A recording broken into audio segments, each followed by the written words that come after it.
Bab 541. Yan Bin terkekeh. Sebenarnya, saya sudah membicarakan masalah ini dengan Nona Lin. Wan Baoli Capital kami tertarik dengan pengembangan Lin Family Group di Yancheng dan sedang bersiap untuk berinvestasi.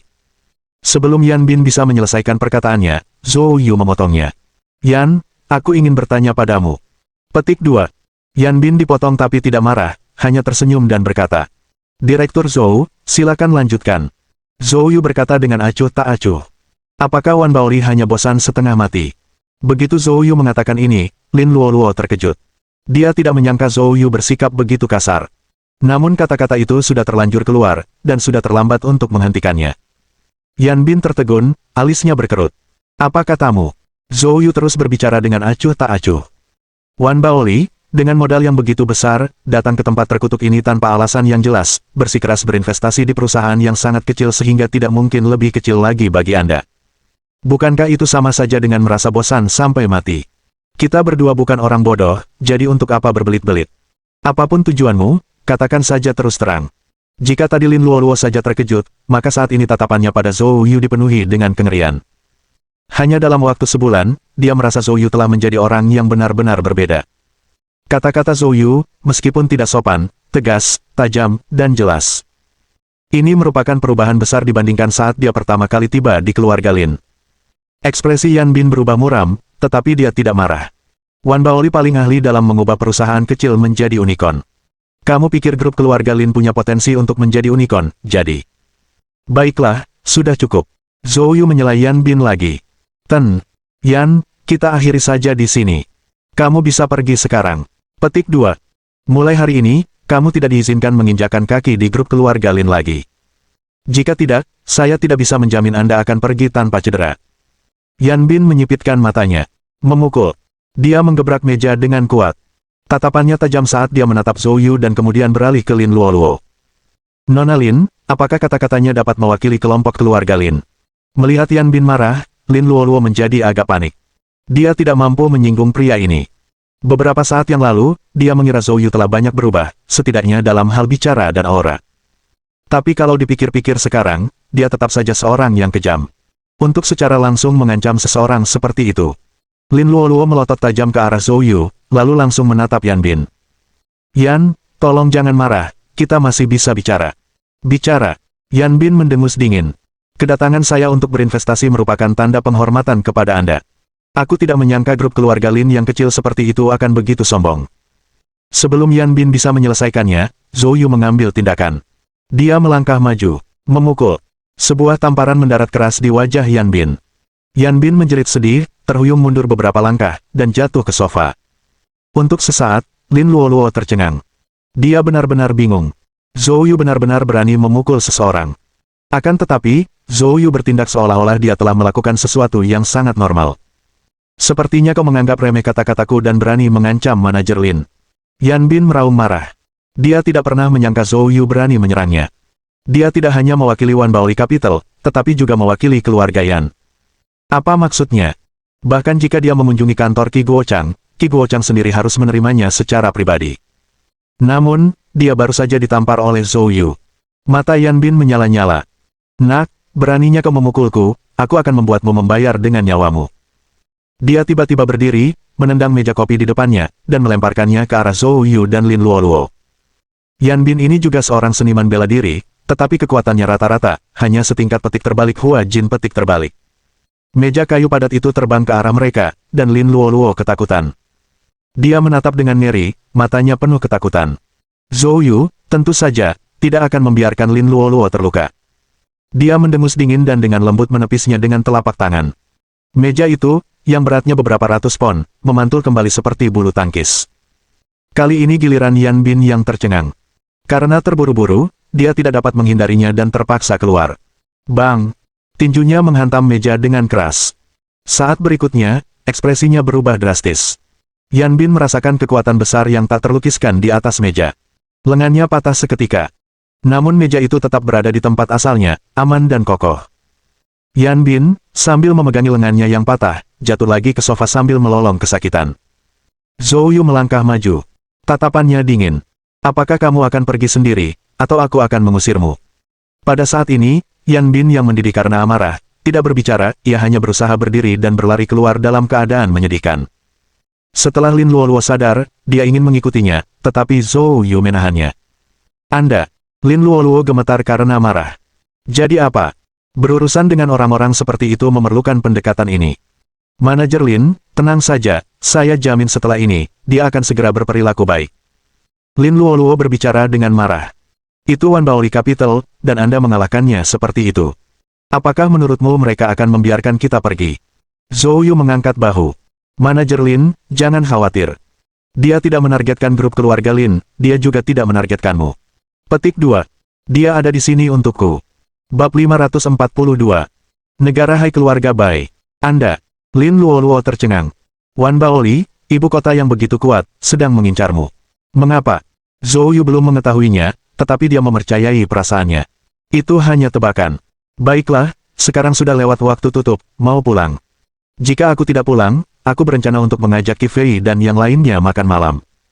Begitu Zhou Yu menyebutkan akan keluar, Lin Luoluo langsung berkata, pulanglah bersamaku. Kakek sudah lama merindukanmu. Zhou Yu dengan sangat rajin pergi mengambil mantel Lin Luoluo yang tergantung di dekatnya. Direktur Lin, kalau begitu, haruskah kita pergi? Lin Luoluo memelototi Zhou Yu. Tentang masalah tadi, aku akan menyelesaikannya denganmu saat kita kembali. Zhou Yu tersenyum tanpa sepatah kata pun. Mereka berdua berjalan menuruni tangga berdampingan. Dalam perjalanan pulang, telepon Zhou Yu tiba-tiba berdering. Itu sebenarnya panggilan dari Sun Sein Pisician. Zhou Yu menjawab panggilan itu. Penatua Matahari. Zhou Yu, ini mendesak, jadi aku tidak akan sopan padamu, kata tabib Sun Sein. Apakah kamu ingat masalah yang aku ceritakan kepadamu terakhir kali? Ada seorang VIP yang sakit parah di ibu kota yang ingin Anda periksa. Zhou Yu merasakan hawa dingin di hatinya dan mengangguk. Aku ingat. Apa? Apakah dia dalam kondisi kritis sekarang? Tabib Sun Sein mengangguk. Kondisinya semakin memburuk beberapa hari terakhir ini, kita tidak bisa menundanya lebih lama lagi. Saya sudah membicarakannya dengannya, dan dia akan segera berangkat ke Qinzhou. Apakah kamu masih di kota provinsi? Zhou Yu menjawab. Saya di Yancheng. Baiklah, kami akan langsung datang ke Yancheng untuk menemuimu. Saat Anda tiba, saya akan meminta Anda untuk berpikir keras mencari solusinya. Orang ini benar-benar tidak mungkin mengalami kecelakaan, kalau tidak, akan sangat merepotkan. Petik 2. Ini adalah pertama kalinya Zhou Yu mendengar ketegangan, kegelisahan, dan ketidakberdayaan dalam suara tabib suci yang terkenal secara nasional ini. Rupanya, VIP ini sungguh luar biasa. Zhou Yu mengangguk dan berkata, tidak masalah. Setelah Anda tiba, tempatkan pasien di Bencao Tang di Yancheng. Baiklah. Lin Luoluo, yang mengemudikan mobil, tampak santai tetapi memperhatikan panggilan telepon Zhou Yu dengan saksama. Setelah menutup telepon, Lin Luoluo ragu sejenak dan kemudian bertanya. Ada apa? Apakah ada sesuatu yang terjadi? Zhou Yu tertawa. Tidak ada yang serius, hanya seorang pasien yang mencari saya. Aku menyuruh mereka pergi ke Bencao Tang milik Tetua Li. Petik 2. Lin Luoluo terdiam sesaat. Sekarang. Tidak, mereka belum tiba. Lin Luoluo menghela napas lega sedikit. Kalau begitu, kamu harus merawat mereka dengan baik ketika saatnya tiba. Zhou Yu tersenyum dan menganggukkan kepalanya. Begitu keduanya kembali ke villa keluarga Lin, Lin Chaodong tersenyum lebar saat melihat Zhou Yu. Semangatnya tampak langsung terangkat. Zhou Yu, kamu akhirnya kembali. Cepat, kemarilah dan duduklah di samping kakek, dan bergabunglah denganku untuk minum teh. Zhou Yu berjalan mendekat sambil terkekeh. Maaf, kakek, akhir-akhir ini aku sangat sibuk di kota provinsi. Tidak apa-apa, kata Lin Chaodong sambil tersenyum ramah. Baik bagi kaum muda untuk sibuk. Tidak seperti Luoluo kita, yang tidak melakukan apapun sepanjang hari. Lin Luoluo, mendengar ini, langsung merasa marah. Kakek, kapan aku pernah tidak melakukan apapun? Aku juga sangat sibuk, loh. Petik 2. Baiklah, kamu juga sibuk. Kesalahanku, Lin Chaodong tertawa terbahak-bahak. Tepat pada saat itu, Bai Yuzhen turun dari atas. Dia juga sangat gembira melihat Zhou Yu. Zhou Yu kembali. Itu bagus. Kamu ingin makan apa? Aku akan memasak untukmu secara pribadi. Petik 2. Zhou Yu menatap Bai Yuzhen dengan dalam. Bibi Bai, masakan rumahan sederhana saja sudah cukup. Baiklah, aku akan mulai mengerjakannya untukmu. Bai Yuzhen berjalan ke dapur sambil tersenyum. Lin Luoluo meletakkan barang-barangnya dan pergi menyegarkan diri. Zhou Yu duduk bersama Lin Chaodong, minum teh dan berbicara tentang beberapa pengalaman dari kota provinsi. Tak lama kemudian, Bai Yuzhen selesai menyiapkan makanan, dan seluruh keluarga menikmati makan malam yang harmonis bersama. Setelah makan, Lin Chaodong keluar untuk berjalan-jalan. Lin Luoluo menerima beberapa panggilan dan mulai sibuk bekerja. Zhou Yu melangkah mondar-mandir menuju dapur. Pada saat ini, Bai Yuzhen sedang sendirian di dapur, membersihkan. Dia terkejut saat Zhou Yu masuk dan bertanya sambil tersenyum lembut. Zhou Yu, ada apa? Zhou Yu tidak mengatakan apa-apa, dia hanya diam memperhatikan Bai Yuzhen. Hal ini membuat Bai Yuzhen bingung. Dia hendak berbicara. Pada saat itu, Zhou Yu tiba-tiba berkata, Bibi Bai, beberapa hari yang lalu, ketika saya berada di kota provinsi, saya menemukan sesuatu. Saya mengetahui bahwa ada pasukan yang mengincar keluarga Lin dari Yancheng, dan setelah diselidiki, saya melacaknya kembali ke keluarga Zhao dari ibu kota. Saat dia menyebutkan keluarga Zhao di ibu kota, senyum Bai Yuzhen telah membeku di wajahnya. Sentuhan ilahi Zhou Yu, dengan kepekaannya yang tajam, menangkap perubahan ekspresi Bai Yuzhen. Dia melanjutkan, kemudian, saya mengetahui dari mulut orang-orang dari keluarga Zhao bahwa keluarga Lin di Yancheng sedang menjadi sasaran berbagai kekuatan, dan salah satu faktor kuncinya adalah Anda. Bibi Bai, apakah yang mereka katakan itu benar? Pada saat ini, Bai Yuzhen telah menghentikan apa yang sedang dilakukannya. Tubuhnya agak kaku, kepalanya tertunduk, dan dari matanya, Zhou Yu melihat sedikit kesedihan dan kesunyian. Setelah hening sejenak, Bai Yuzhen berkata, Zhou Yu, aku tahu kamu istimewa, dan aku tidak akan menyembunyikannya darimu. Mungkin memang karena aku. Oh, mengapa? Hati Zhou Yu tergerak. Karena aku berasal dari keluarga Bai di Haizu. Bab 543. Lin Wanhao. Keluarga Bai dari Haizu. Zhou Yu tertegun. Dia belum pernah mendengar tentang kekuatan ini sebelumnya. Bai Yuzhen berbicara perlahan. Keluarga Bai dari Haizu adalah kekuatan keluarga teratas di wilayah Haizu. Hanya satu kalimat saja membuat Zhou Yu menarik napas dingin. Apa konsep pasukan utama di Haizu? Itu hampir setara dengan kekuatan keluarga teratas di seluruh negeri naga. Dia tidak menyangka bahwa Bai Yuzhen, yang dikenal dalam keluarga Lin di Yancheng karena sifatnya yang lembut, bijaksana, dan suka memberi, memiliki latar belakang yang begitu penting. Ini benar-benar mengejutkan Zhou Yu.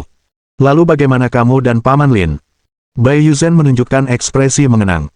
Di wajahnya, rasa manis dan duka bercampur aduk, membuatnya tampak begitu halus. Saya bertemu Wan Hao ketika saya masih kuliah. Wan Hao adalah siswa berprestasi di universitas, dan dianggap sebagai salah satu pemuda paling hebat di sekolah. Saat itu, aku menyembunyikan identitasku dan menjadi sosok yang tidak mencolok di sekolah, tapi entah bagaimana dia menyadari keberadaanku, dan kami pun langsung jatuh cinta.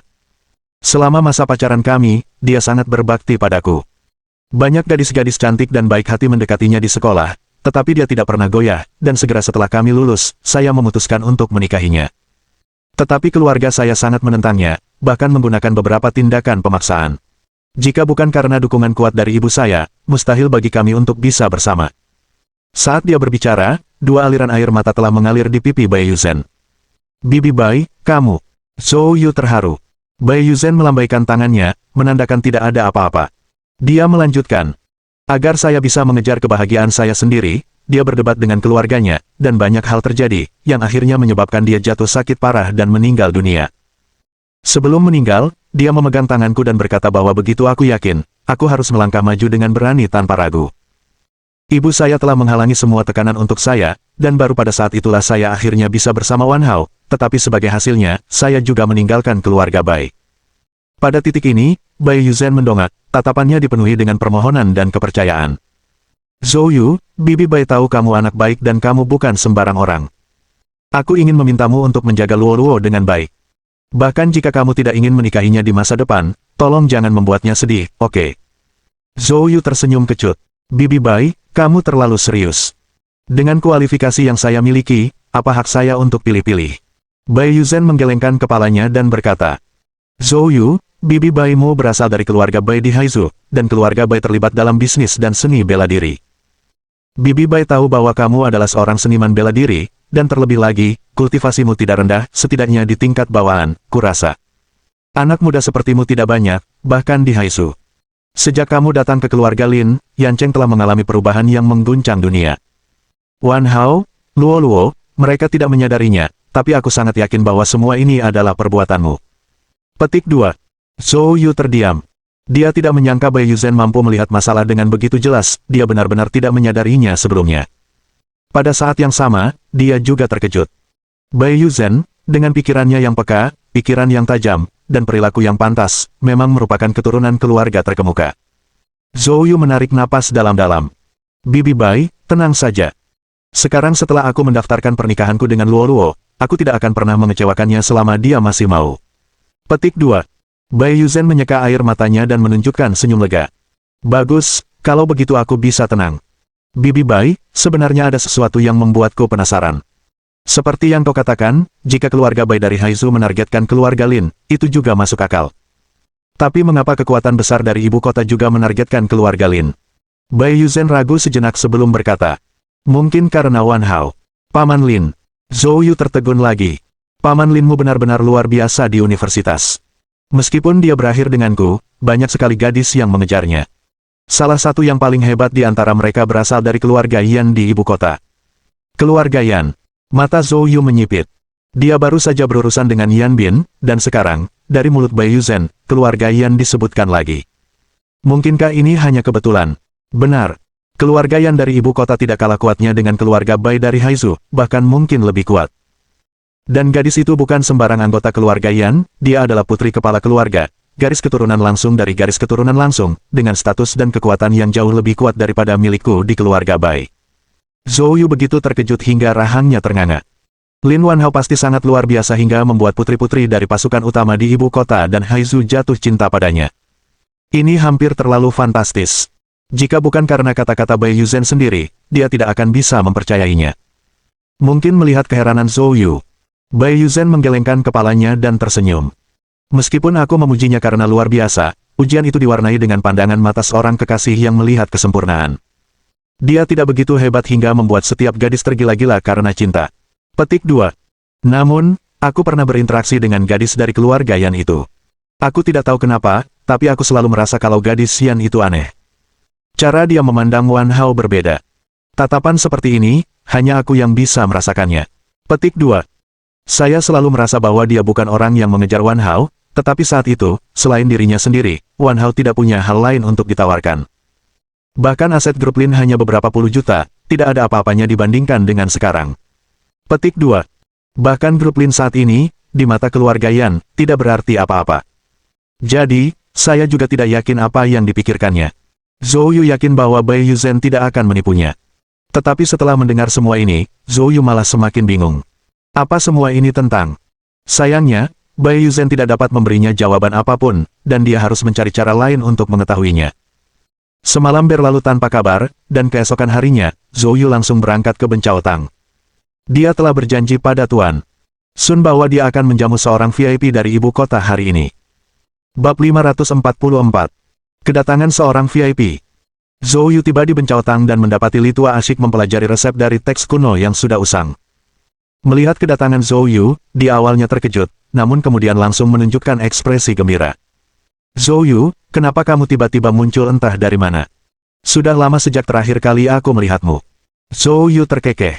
Li Tua, aku sudah keluar kota beberapa lama dan tidak sempat kembali. Saya baru saja kembali kemarin. Kamu berada di kota provinsi, kan? Aku mendengar tentang kegiatanmu di sana. Sungguh menakjubkan, seru Li Tua. Zhou Yu tersenyum kecut.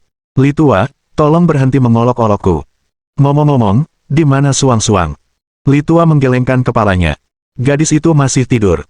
Selama liburan, dia tidak bangun sampai tengah hari. Petik 2. Namun, jika dia tahu kamu kembali, dia pasti akan senang. Kenapa kamu tidak naik ke atas dan membangunkannya? Zhou Yu terdiam.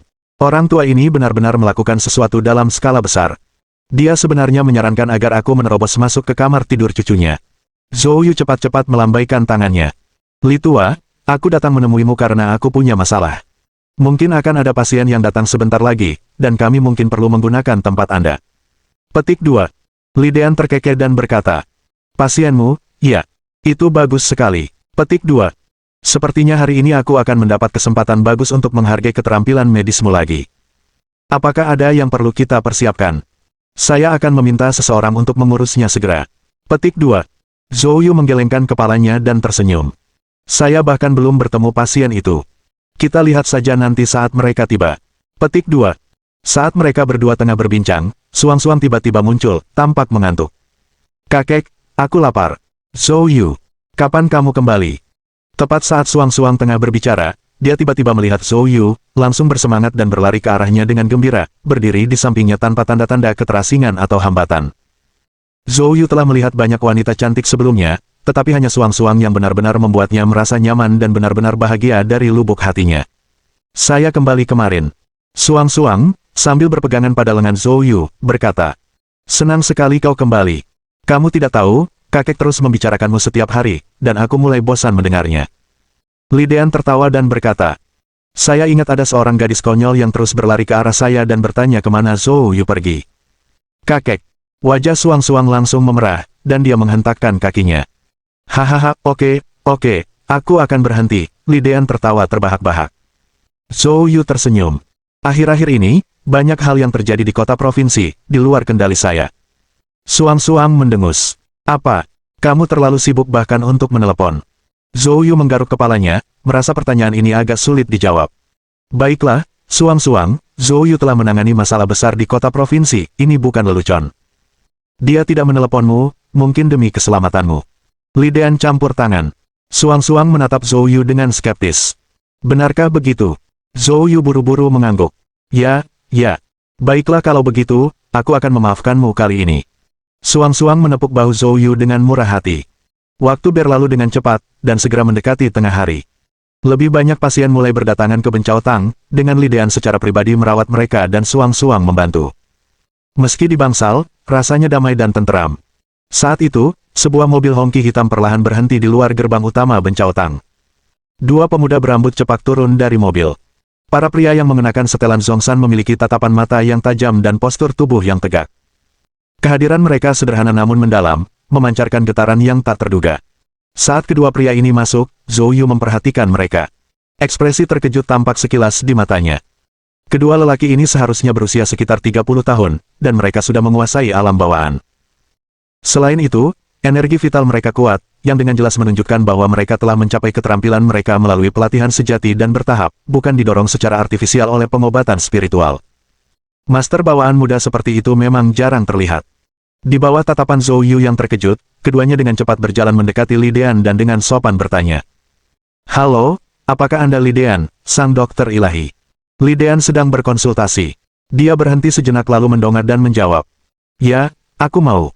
Dokter ilahi, bolehkah kami meminta untuk mengakhiri konsultasi hari ini di sini? Kami akan bertanggung jawab mengelola pasien yang sedang antri. Kita perlu memanfaatkan ruang ini. Petik 2. Nada bicaranya tenang, tegas, dan percaya diri, jelas bukan individu biasa. Li Dian hendak menolak tetapi kemudian tiba-tiba teringat pengunjung penting yang disebutkan Zhou Yu. Dia menoleh untuk menatap Zhou Yu. Zhou Yu mengangguk sedikit. Li Dian segera mengerti dan mengangguk sebagai jawaban. Baiklah. Dia kemudian berdiri dan menjelaskan situasi kepada pasien yang menunggu. Kebanyakan pasiennya adalah pelanggan tetap, dan mereka bekerja sama dengan baik, semuanya meninggalkan tempat itu. Setelah semua pasien pergi, kedua pemuda itu dengan hormat berkata kepada Li Dian. Terima kasih, Li Tua. Setelah berbicara, mereka melangkah keluar dan berdiri di pintu, tegak seperti patung, seperti penjaga upacara. Kakek, siapa mereka? Suang-Suang bertanya dengan rasa ingin tahu. Li Dian menggelengkan kepalanya, dia tidak tahu siapa mereka tetapi melihat keluar dengan rasa ingin tahu. Meskipun Bencao Tang berada di daerah pinggiran kota, biasanya tempat ini ramai pada waktu tersebut. Namun, sejak kedatangan kedua pria itu, lalu lintas dan pejalan kaki berangsur-angsur mulai berkurang. Dalam waktu kurang dari 10 menit, keadaan sekitar menjadi benar-benar sunyi. Melihat melalui jendela, Li Dian dan Suang-Suang melihat beberapa pemuda mengenakan setelan Zhongshan bergerak di jalan. Bahkan tanpa memahami seni bela diri, Li Dian dapat mengetahui bahwa orang-orang ini semuanya terampil. Dia terkejut dalam hati, aura seperti itu adalah sesuatu yang belum pernah dilihatnya sebelumnya. Pada saat itu, 3 sedan hongki melaju dari jauh dan langsung masuk ke Bencao Tang. Setelah itu, pintu mobil terbuka. Tabib suci keluar terlebih dahulu dari salah satu mobil, kemudian ia menuju pintu mobil lain dan membukanya sendiri. Bab 545. Isi formulir. Menyaksikan kejadian ini, Li Dian menampakkan ekspresi terkejut. Tabib Suci Sun, salah satu dari 3 tabib suci agung negeri naga, sebenarnya tengah membuka pintu untuk seseorang. Siapa yang bisa menjadi VIP di dalam mobil? Li Dian menoleh ke arah Zhou Yu dengan tidak percaya. Zhou Yu, apa latar belakang pasien Anda? Begitu ketiga mobil itu tiba, indera kedewaan Zhou Yu sudah menyebar. Dia merasakan bahwa saat ini, setidaknya ada 3 kehadiran dari alam suci atau lebih tinggi yang diam-diam memantau perimeter Bencao Tang. Ketiga sosok dari Saint Realm ini lebih tangguh daripada yang pernah ditemuinya sebelumnya. Jelas, ketiganya melindungi VIP di dalam mobil. Dr. Suci Sun telah menyebutkan melalui telepon bahwa pasien tersebut adalah seorang VIP dari ibu kota, tetapi dia tidak mengungkapkan identitasnya. Zhou Yu menggelengkan kepalanya. Saya juga tidak yakin. Tepat pada saat itu, orang di dalam mobil keluar. Ia adalah seorang lelaki tua berambut tipis, bertubuh ramping, mengenakan seragam Sun Yat-sen. Kulitnya yang keriput dan kerutan-kerutannya yang dalam tidak dapat menyembunyikan kelemahan tubuhnya, tetapi juga tidak dapat menekan dominasi alami yang terpancar dari dalam dirinya. Melihat lelaki tua itu, Li Dean benar-benar tercengang. Zhou Yu bertanya dengan bingung. Li Lao, apakah kamu mengenalnya? Li Dean tampak terkejut, dengan sedikit kebingungan.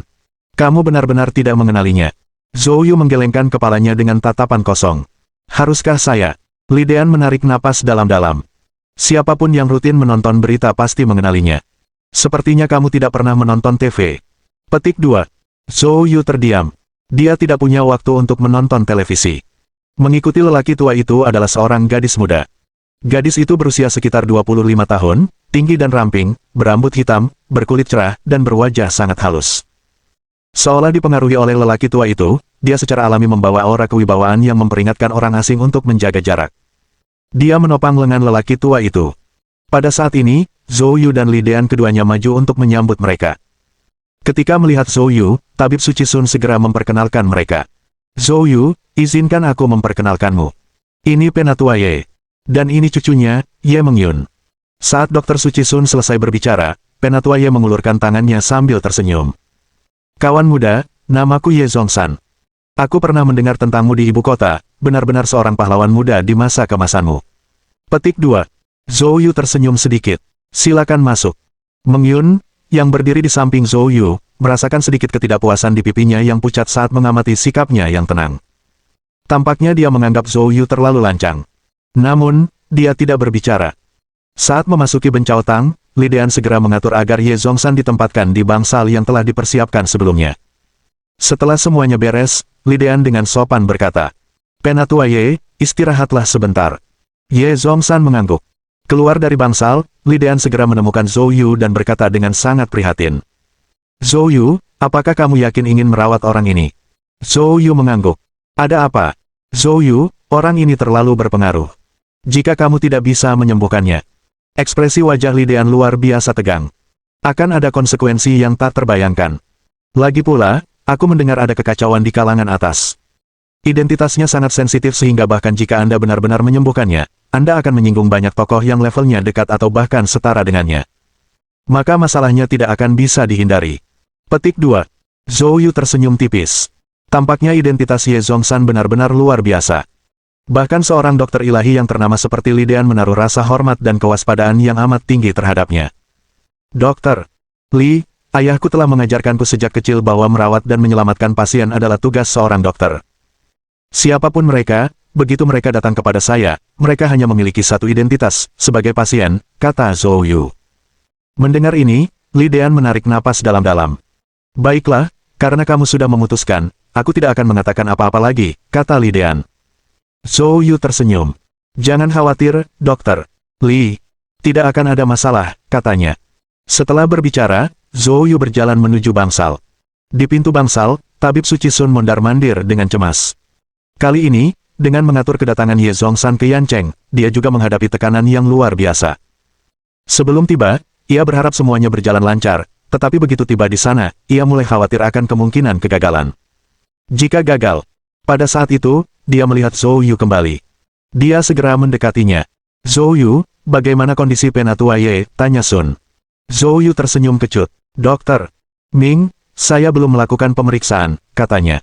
Oh, baiklah. Lihat aku jadi bingung, kata Sun dengan malu.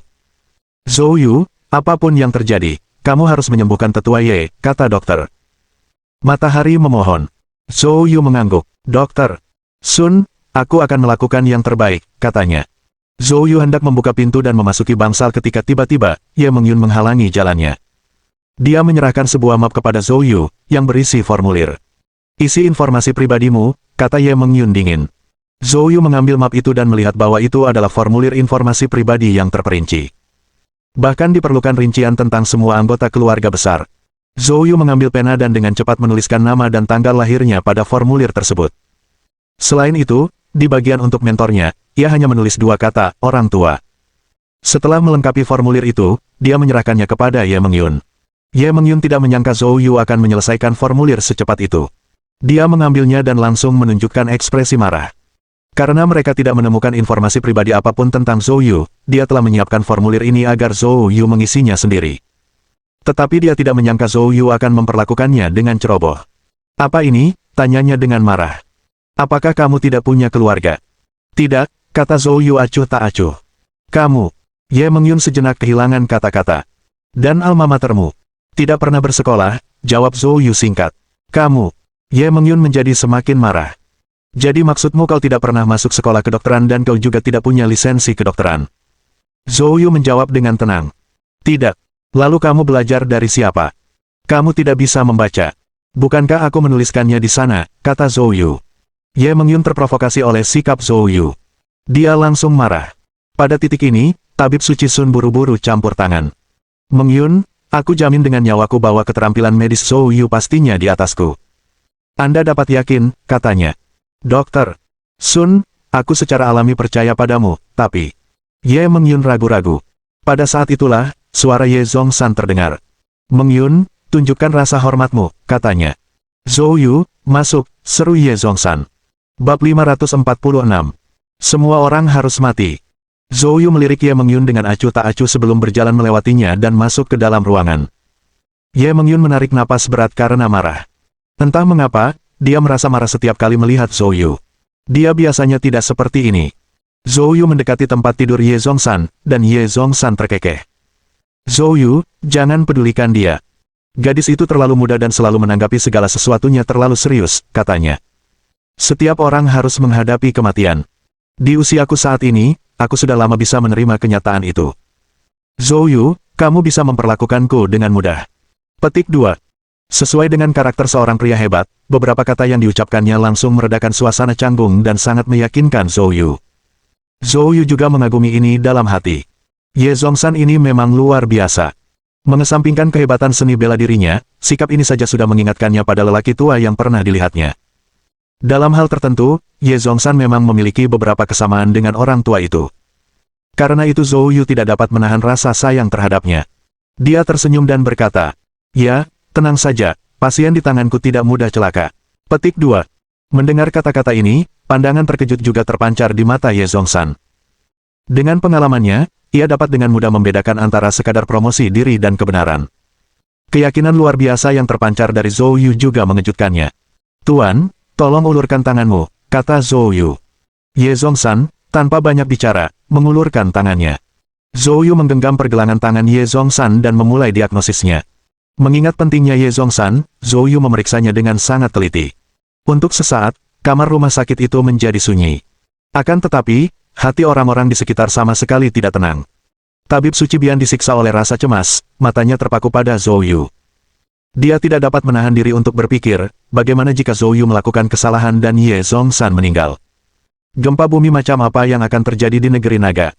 Memikirkannya saja membuat jantungnya berdebar kencang dan dahinya berkeringat dingin. Adapun Ye Mengyun, dia juga sangat gugup. Ketegangannya sebagian berasal dari penyakit kakeknya dan sebagian lagi dari ketidakpercayaannya pada Zhou Yu. Zhou Yu masih terlalu muda, membuatnya entah kenapa waspada terhadapnya. Dia menatap Zhou Yu lekat-lekat, siap campur tangan saat melihat tanda pertama adanya tindakan tidak pantas darinya. Dalam penantian yang panjang, Zhou Yu akhirnya selesai memeriksa denyut nadinya. Tepat saat tabib Suci Bian hendak bertanya, dia melihat Zhou Yu mengeluarkan jarum perak, bersiap untuk menusukkannya. Melihat ini, Ye Mengyun langsung bereaksi. Apa yang sedang kamu lakukan? Tanyanya. Ye Mengyun bergerak secepat kilat, langsung muncul di samping Zhou Yu dan segera mengulurkan tangan untuk meraih pergelangan tangannya. Zhou Yu mengerutkan kening namun tidak menghindar. Dia membiarkan Ye Mengyun menggenggam pergelangan tangannya. Saya akan menggunakan teknik akupuntur, katanya. Apa saranmu? Ye Mengyun segera berkata dengan marah. Bian Sengyi pernah merawat kakekku.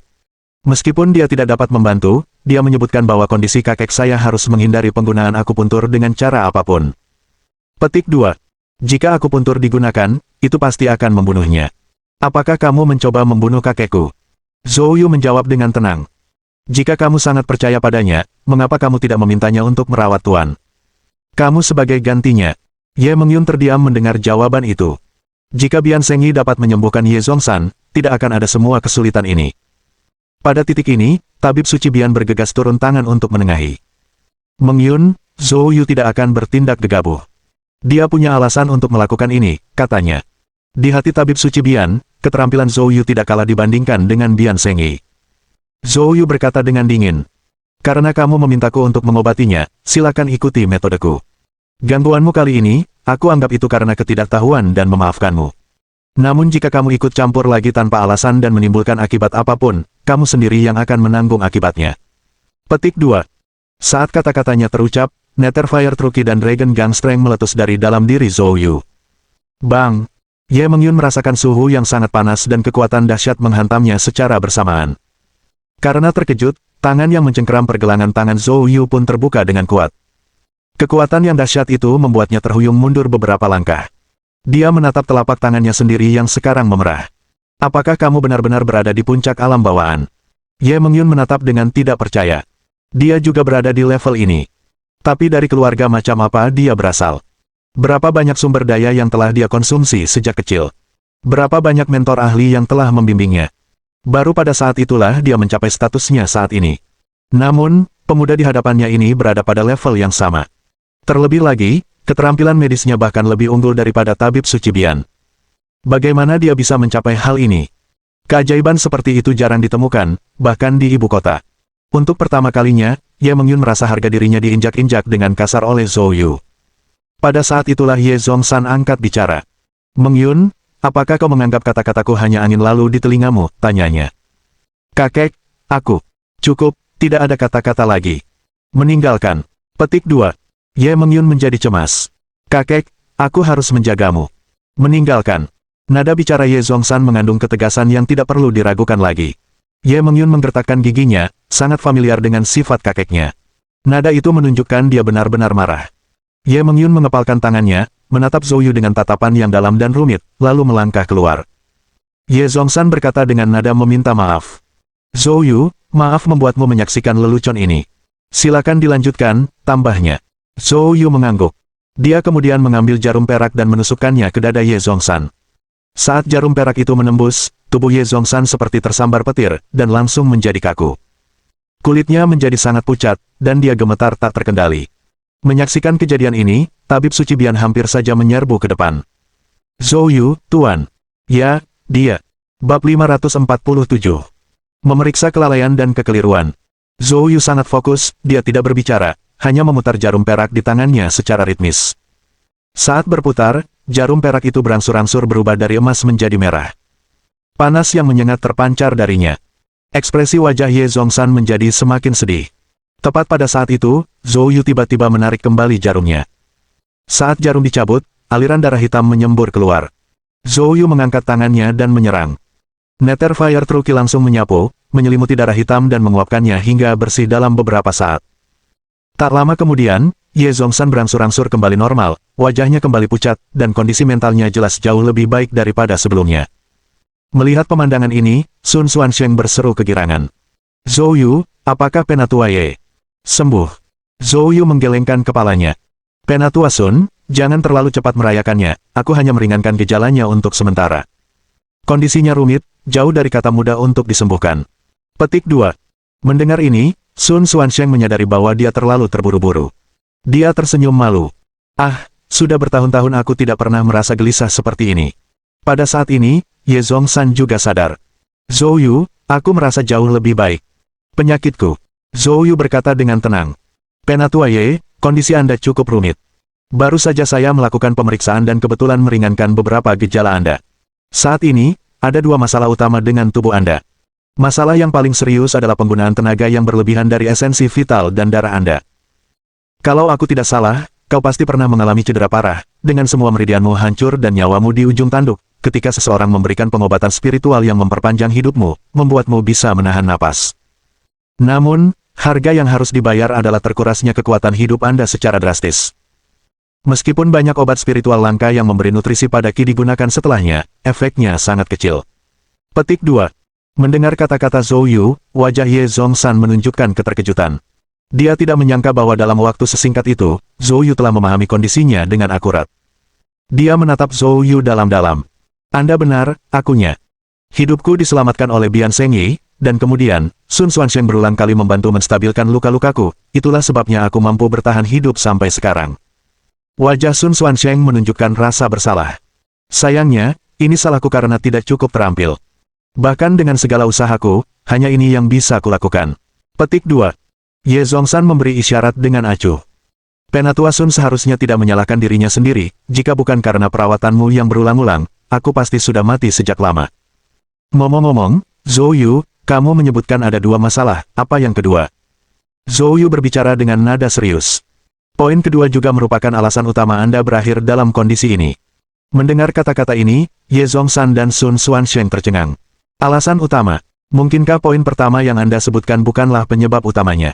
Sun Xuansheng bertanya tidak percaya. Zhou Yu menggelengkan kepalanya. Alasan utama kondisi Penatua Ye saat ini adalah keracunan. Keracunan. Sun Xuansheng tercengang.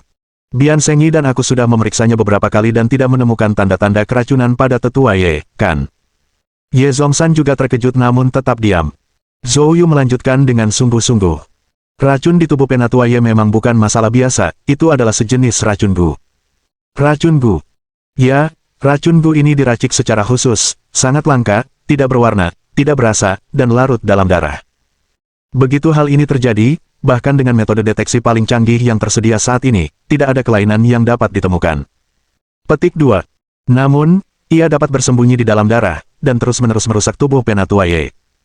Jika ini terus berlanjut, Penatua Ye akan menuju kematian tanpa bisa diubah lagi, dan bahkan setelah kematiannya, tidak akan ada kelainan yang ditemukan. Mendengar ini, bayangan gelap melintas di mata Ye Zhongshan. Sun Xuansheng hanya tercengang. Aku belum pernah mengalami kondisi seperti itu, gumamnya. Zhou Yu, karena kamu sudah menemukannya, bolehkah aku berasumsi kamu bisa mengobatinya? Zhou Yu mengangguk. Ya. Sun Xuansheng segera bernapas lega. Kalau begitu, itu luar biasa. Zhou Yu, tolong segera mulai pengobatannya. Zhou Yu mengangguk lagi. Tanpa menunda, ia mengeluarkan jarum perak dan memulai perawatan. Kali ini, Zhou Yu menggunakan semua trik yang ada di buku.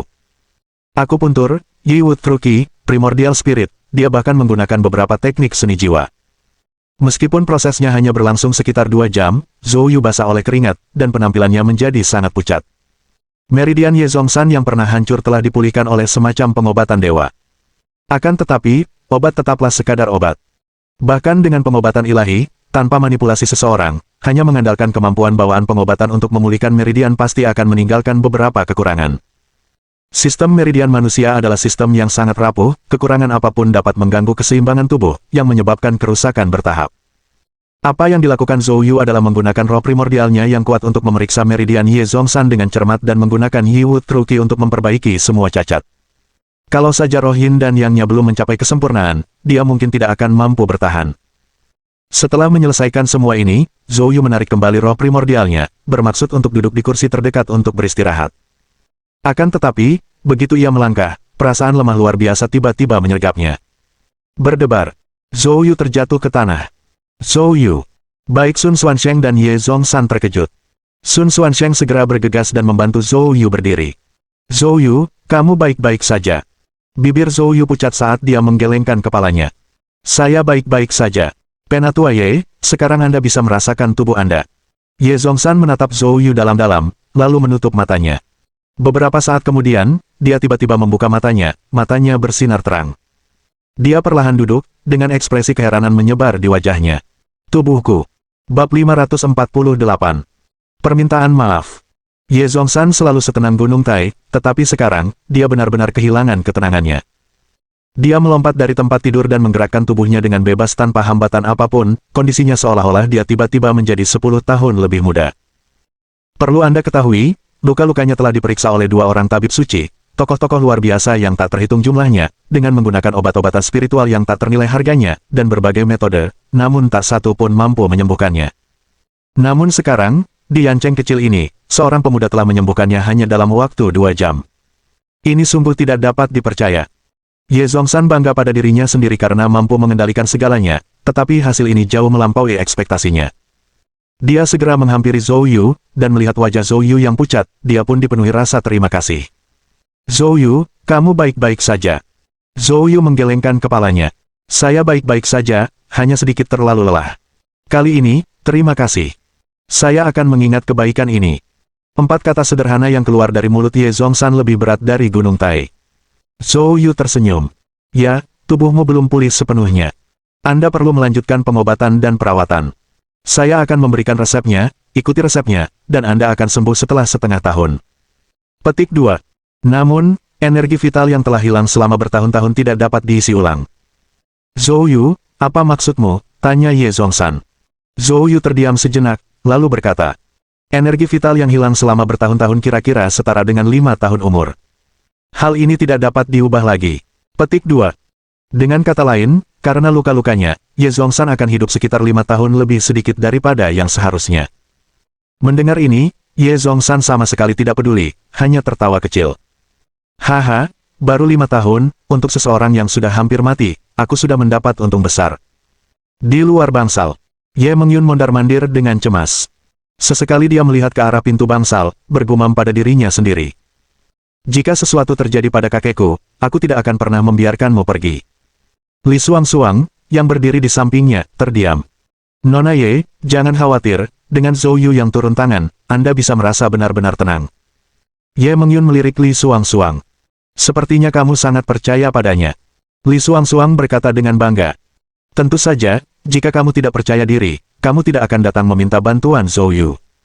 Ye Mengyun hendak membalas, ketika tiba-tiba, pintu bangsal terbuka.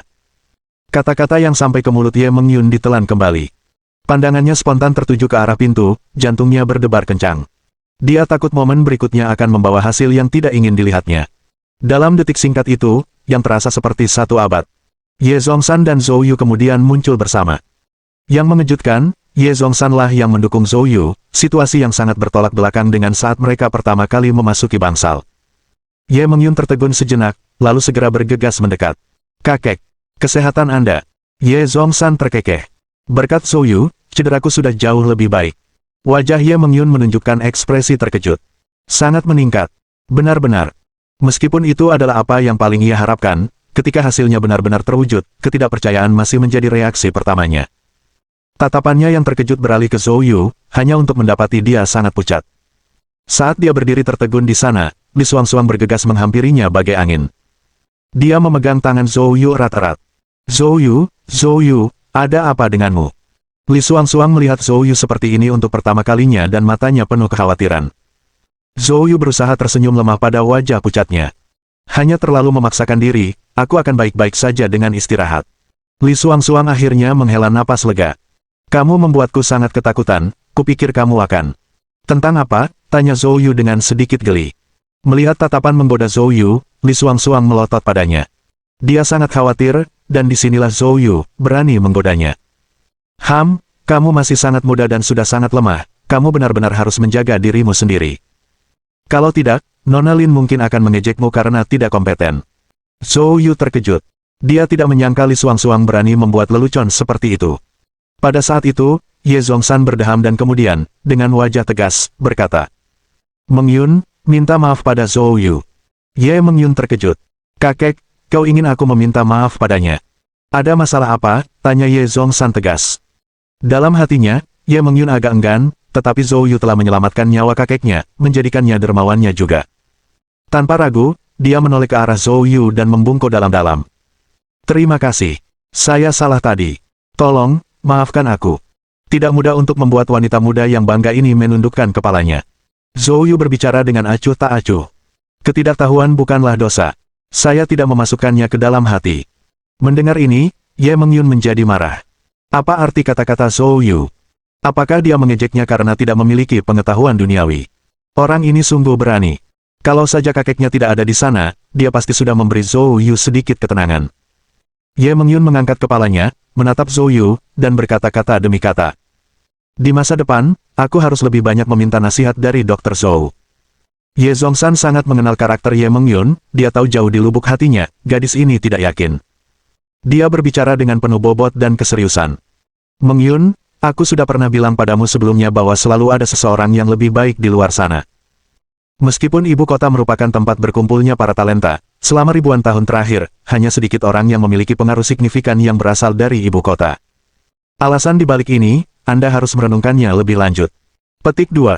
Ye Meng Yun menjawab dengan acuh tak acuh. Kakek, aku mengerti. Saat mereka sedang berbicara, telepon Zhou Yu tiba-tiba berdering. Itu nomor yang tidak dikenal. Zhou Yu menekan tombol jawab.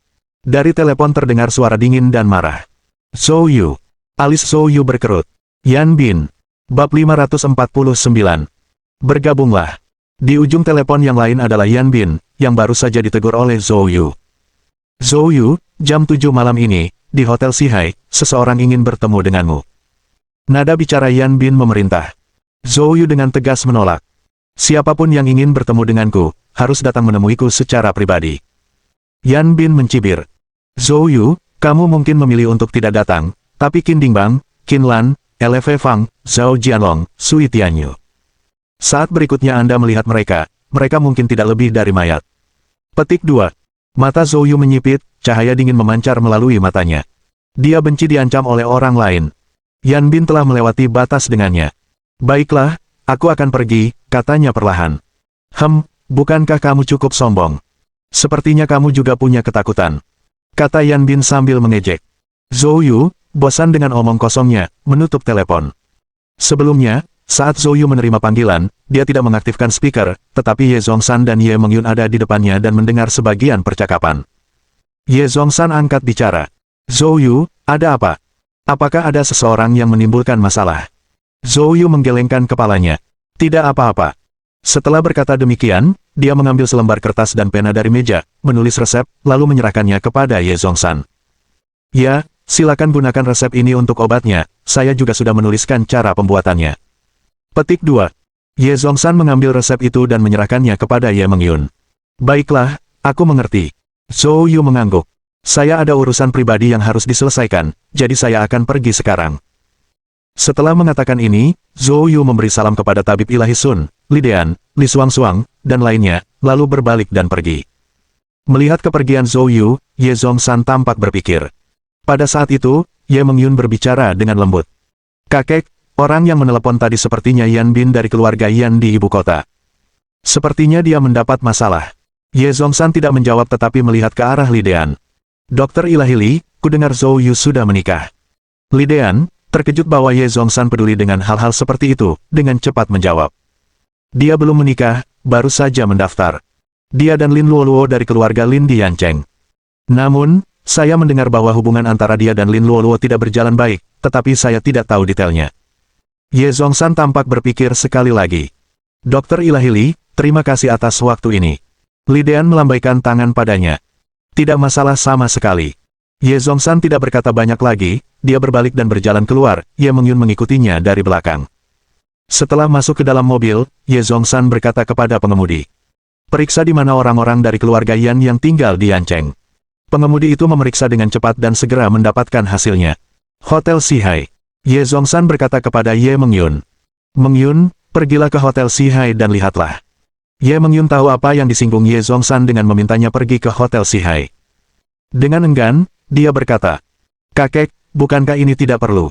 Dia tampak sangat sombong, tugas sederhana ini seharusnya tidak terlalu sulit baginya. Alis Ye Zhongshan berkerut. Meng Yun, apa, kata-kata kakek sudah tidak berlaku lagi. Ekspresi Ye Meng Yun berubah, dan dia dengan cepat menjawab dengan sungguh-sungguh. Ya, kakek, aku pergi sekarang. Zhou Yu baru saja meninggalkan Bencautang ketika tiba-tiba teleponnya berdering lagi. Qi Guochang lah yang menelepon. Zhou Yu, saya baru saja menerima berita. Keluarga Yan dari ibu kota diam-diam telah mengirim sejumlah besar ahli ke Qinsu. Kali ini, mereka mengirim banyak orang, termasuk para ahli dari Sein Realm. Saat ini, semua teman dekat dan kerabat Anda telah menjadi sasaran orang-orang mereka. Ekspresi wajah Zhou Yu berubah drastis, dia mengira Yan Bin hanya sekadar mengancam, tetapi ternyata dia benar-benar melancarkan aksinya. Mata Zhou Yu terbakar amarah, dan ketakutan mencengkeram hatinya. Keberanian keluarga Yan dari ibu kota, bertindak begitu kejam, jika bukan karena peringatan Qi Guochang, konsekuensinya tidak akan terbayangkan. Pikiran Zhou Yu berpacu saat ia memikirkan strategi untuk menerobos. Pada saat itu, Qi Guochang berbicara. Zhou Yu, Aku bisa mengurus semua orang dari keluarga Yan di ibu kota untukmu. Sejak berurusan dengan Zhao Xinyan dan Yu Fengtian, status Zhou Yu di hati Qi Guochang menjadi tak tergoyahkan. Qi Guochang telah memutuskan untuk mempertaruhkan segalanya di sisa hidupnya untuk berinvestasi di Zhou Yu. Selama Zhou Yu melambung ke ketinggian yang luar biasa, jalan karirnya tidak akan ada batasnya. Keamanan keluarganya tidak akan ada yang perlu dikhawatirkan. Oleh karena itu, dia telah bersiap menghadapi masalah apapun. Meskipun keluarga Yan datang dengan ganas kali ini, Qinzu masih merupakan wilayahnya. Selama dia mau, tidak ada kesempatan bagi keluarga Yan dari ibu kota untuk bertindak gegabah. Mendengar kata-kata Qi Guochang, Zhou Yu tercengang. Qi, apa kamu serius? Tentu saja. Qi Guochang menjawab dengan percaya diri. Zhou Yu, karena kita sudah membicarakannya hari ini, mari kita bicara terus terang, lanjutnya. Saya punya alasan egois sendiri untuk melakukan ini. Ketika kamu sudah cukup kuat, aku harap dengan kemampuanmu, kamu bisa membantuku dalam beberapa hal. Meskipun Qi Guochang memegang jabatan tinggi, keterus-terangannya mengejutkan Zhou Yu. Sebenarnya, tanpa Qi Guochang menyatakannya, Zhou Yu merasa bahwa kesepakatan tak terucapkan telah tercapai di antara mereka. Dia hanya tidak menyangka Qi Guochang akan mengatakannya secara terbuka hari ini. Namun, itu juga baik-baik saja. Qi, kalau begitu, aku tidak akan bicara banyak, jawab Zhou Yu. Apapun perintah di masa depan, aku tidak akan mengabaikannya. Haha, bagus, kata Qi Guochang, merasa sangat lega. Di Qinzu, kalian bebas bertindak asalkan kalian adil, aku akan menanggung segala konsekuensinya. Meskipun aku, Qi Guochang, sudah mendekati ajalku, bukan berarti sembarang orang bisa berbuat jahat di hadapanku. Mendengar ini, kilatan melintas di mata Zhou Yu. Dengan kata-kata Qi Guochang, pertemuannya yang akan datang dengan Yan Bin di Hotel Sihai kini tidak menimbulkan kekhawatiran lagi. Terima kasih, Tuan. Qi, katanya. Setelah menutup telepon, Zhou Yu langsung menuju ke Hotel Sihai. Bab 550. Undangan untuk bergabung. Hotel Forseas. Suite presidensial di lantai paling atas. Pada saat ini, Yan Bin berdiri tepat di depan seorang pria parubaya. Pria parubaya ini mengenakan jaket hitam, wajahnya tegas dan ekspresinya gelap. Dia adalah paman kelima Yan Bin, bernama Yan Xiangwen. Yan Xiangwen memegang kedudukan yang sangat tinggi dalam keluarga Yan, kedua setelah 5 pembicara utama keluarga. Paman kelima, beginilah kira-kira kejadiannya. Zhou Yu ini sangat arogan. Dia sama sekali tidak mempertimbangkan keluarga Yan kita. Kita harus memberinya pelajaran, kalau tidak dia akan menjadi tidak terkendali, kata Yan Xiangwen dingin. Siapa yang menyuruhmu memprovokasi dia? Bukankah sudah cukup jelas ketika kamu dikirim ke sini? Kamu disuruh menahan diri dan memperlakukan orang lain dengan hormat, apakah semua instruksi itu sudah disampaikan kepada anjing-anjingmu? Mata Yan Bin memerah karena marah. Paman kelima, saya tidak mengerti. Mengapa? Mengapa keluarga Yan kita yang mulia harus begitu sopan kepada anak ini, Zhou Yu? Anda tidak perlu bertanya lebih lanjut tentang masalah ini. Hidup dan matinya Zhou Yu tidak bergantung pada Anda atau saya, kata Yan Xiangwen. Pada titik ini, Yan Xiangwen melirik ruangan di sebelahnya. Itu tergantung pada penatua Yanku. Belum sempat dia berbicara, pintu ruangan itu tiba-tiba terbuka. Seorang lelaki tua berjubah panjang berjalan keluar. Saat melihat orang ini, Yan Xiangwen segera bangkit berdiri. Penatua Yanku, ada apa? Penatua Yanku melihat ke arah pintu. Seseorang datang. Orang ini memiliki aura yang kuat, seperti Tyrannosaurus yang ganas. Kedatangannya merupakan pertanda buruk, kata Penatua Yanku. Tepat saat suaranya berakhir, terdengar suara ledakan keras. Bang! Pintu kamar presidensial ditendang hingga terbuka dengan keras. Sosok muda muncul di pintu masuk. Melihat orang ini, Yan Bin langsung berseru. Paman kelima, tetua Yanku, itu dia. Dia adalah Zhou Yu. Zhou Yu segera melihat Yan Bin. Matanya menyipit, dan tanpa sepatah kata pun, dia mengangkat tinjunya. Kekuatan Eight Desolation Fist langsung terkumpul dan dilempar ke arah Yan Bin. Dalam sekejap, tinju itu tiba, menghantam Yan Bin dengan keras bagai pukulan berat. Dia menjerit kesakitan dan terpental mundur. Kamu berani? Yan Xiangwen meraung marah, siap melancarkan aksinya. Zhou Yu mendengus dingin.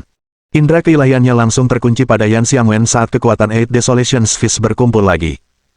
Dalam sekejap, Yan Xiangwen merasakan suatu kekuatan menindas yang besar menyerangnya, wajahnya langsung pucat pasi. Pada saat itu, Penatua Yanku bergerak. Dia mengayunkan lengan bajunya, meninju udara, dan pukulan dahsyat itu, bagaikan bola meriam, meledak saat terjadi benturan. Tinju 8 kehancuran milik Zhou Yu langsung hancur. Kekuatan ledakan yang dahsyat itu langsung menghancurkan semua kaca dan benda-benda kayu di ruangan itu. Saat berikutnya, Sosok penatua Yanku bergerak seperti angin puyuh, menuju langsung ke arah Zhou Yu. Mata Zhou Yu menyipit. Dia segera membuka mulutnya dan melolong panjang. Mengaum. Raungan iblis meledak seketika. Gelombang suara yang dahsyat, membawa kekuatan ribuan pasukan, menyerbu ke arah penatua Yanku. Merusak. Tetua Yanku tiba-tiba meraung, kekuatannya yang dahsyat menyatu dengan suaranya, seketika mematahkan raungan iblis milik Zhou Yu. Melihat ini, Zhou Yu memperlihatkan ekspresi terkejut. Sejak dia mengembangkan Demonic Roar, dia tidak pernah berhadapan langsung dengan teknik gelombang suara yang serupa. Tuan dari ibu kota itu memang luar biasa.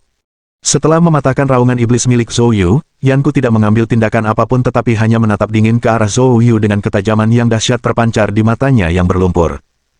Menyadari kekuatan luar biasa orang tua itu, Zhou Yu tidak bertindak gegabah dan mengamati Yanku. Apakah kamu juga anggota keluarga Yan? Memang, aku Yanku dari keluarga Yan di ibu kota. Mata Zhou Yu berkedip dengan cahaya dingin. Keluarga Yan dari ibu kota telah mengirim seorang guru sepertimu, sepertinya mereka memang bertekad untuk berselisih denganku. Kamu terlalu banyak berpikir. Keluarga Yan saya tidak bermaksud berselisih dengan Anda. Petik 2. Sebenarnya, aku diperintahkan oleh nona ketiga keluarga Yan dari ibu kota untuk membicarakan suatu masalah denganmu. Nona ketiga. Zhou Yu mengerutkan kening, siapa dia? Yanku menjelaskan. Nona ketiga adalah salah satu dari 3 orang paling berpengaruh di keluarga Yan saya di ibu kota. Dia bisa membuat keputusan pada semua masalah besar dan kecil. Petik 2. Nona ketiga berkata, selama kamu setuju untuk bergabung dengan keluarga Yan, insiden yang menyebabkan kamu melukai Yan Bin bisa diabaikan. Bergabung dengan keluarga Yan. Zhou Yu tertegun. Ini terlalu aneh. Dia tidak punya urusan dengan keluarga Yan, jadi mengapa mereka mengundangnya untuk bergabung? Kau datang jauh-jauh ke Yancheng dari ibu kota untuk mencari masalah, dan ini tujuanmu. Benar, Yanku mengangguk. Tidak tertarik. Zhou Yu dengan tegas menolak. Meskipun dia tidak tahu apa tujuan keluarga Yan, itu tidak masalah, dia pasti tidak akan bergabung dengan keluarga Yan manapun. Yanku berkata dengan tegas. Anak muda, sebaiknya kau pikirkan baik-baik. Keluarga Yan saya di ibu kota berbeda dengan keluarga lainnya. Begitu kau bergabung dengan keluarga Yan dan mengganti nama keluargamu menjadi Yan, kau bisa memulai lagi, membangun faksimu sendiri, yang kedua setelah kepala keluarga. Petik 2. Selain itu, begitu kau bergabung dengan keluarga Yan, kau akan menjadi bagian langsung dari nona ketiga, dan dia akan memberimu sumber daya yang luar biasa. Tapi jika kamu menolak, hanya ada satu hasil untukmu. Dan itu adalah kematian. Tidak hanya kamu yang akan mati, tapi semua saudara dan temanmu juga akan mati. Jangan anggap kata-kataku sebagai lelucon. Saya dapat meyakinkan Anda, saat ini dengan satu perintah saja, mereka semua, dalam sekejap, akan mati. Petik 2. Zhou Yu tetap tidak takut, matanya berkilauan dengan cahaya dingin. Saya benci kalau ada yang mengancam saya, dan Anda, tidak hanya mengancam saya, tetapi juga keluarga dan teman-teman saya, dan bahkan meminta saya mengganti nama keluarga saya. Kurasa nona ketiga keluarga Yan yang terhormat otaknya ditendang oleh seekor keledai. Apa katamu? Yanku meledak dalam kemarahan.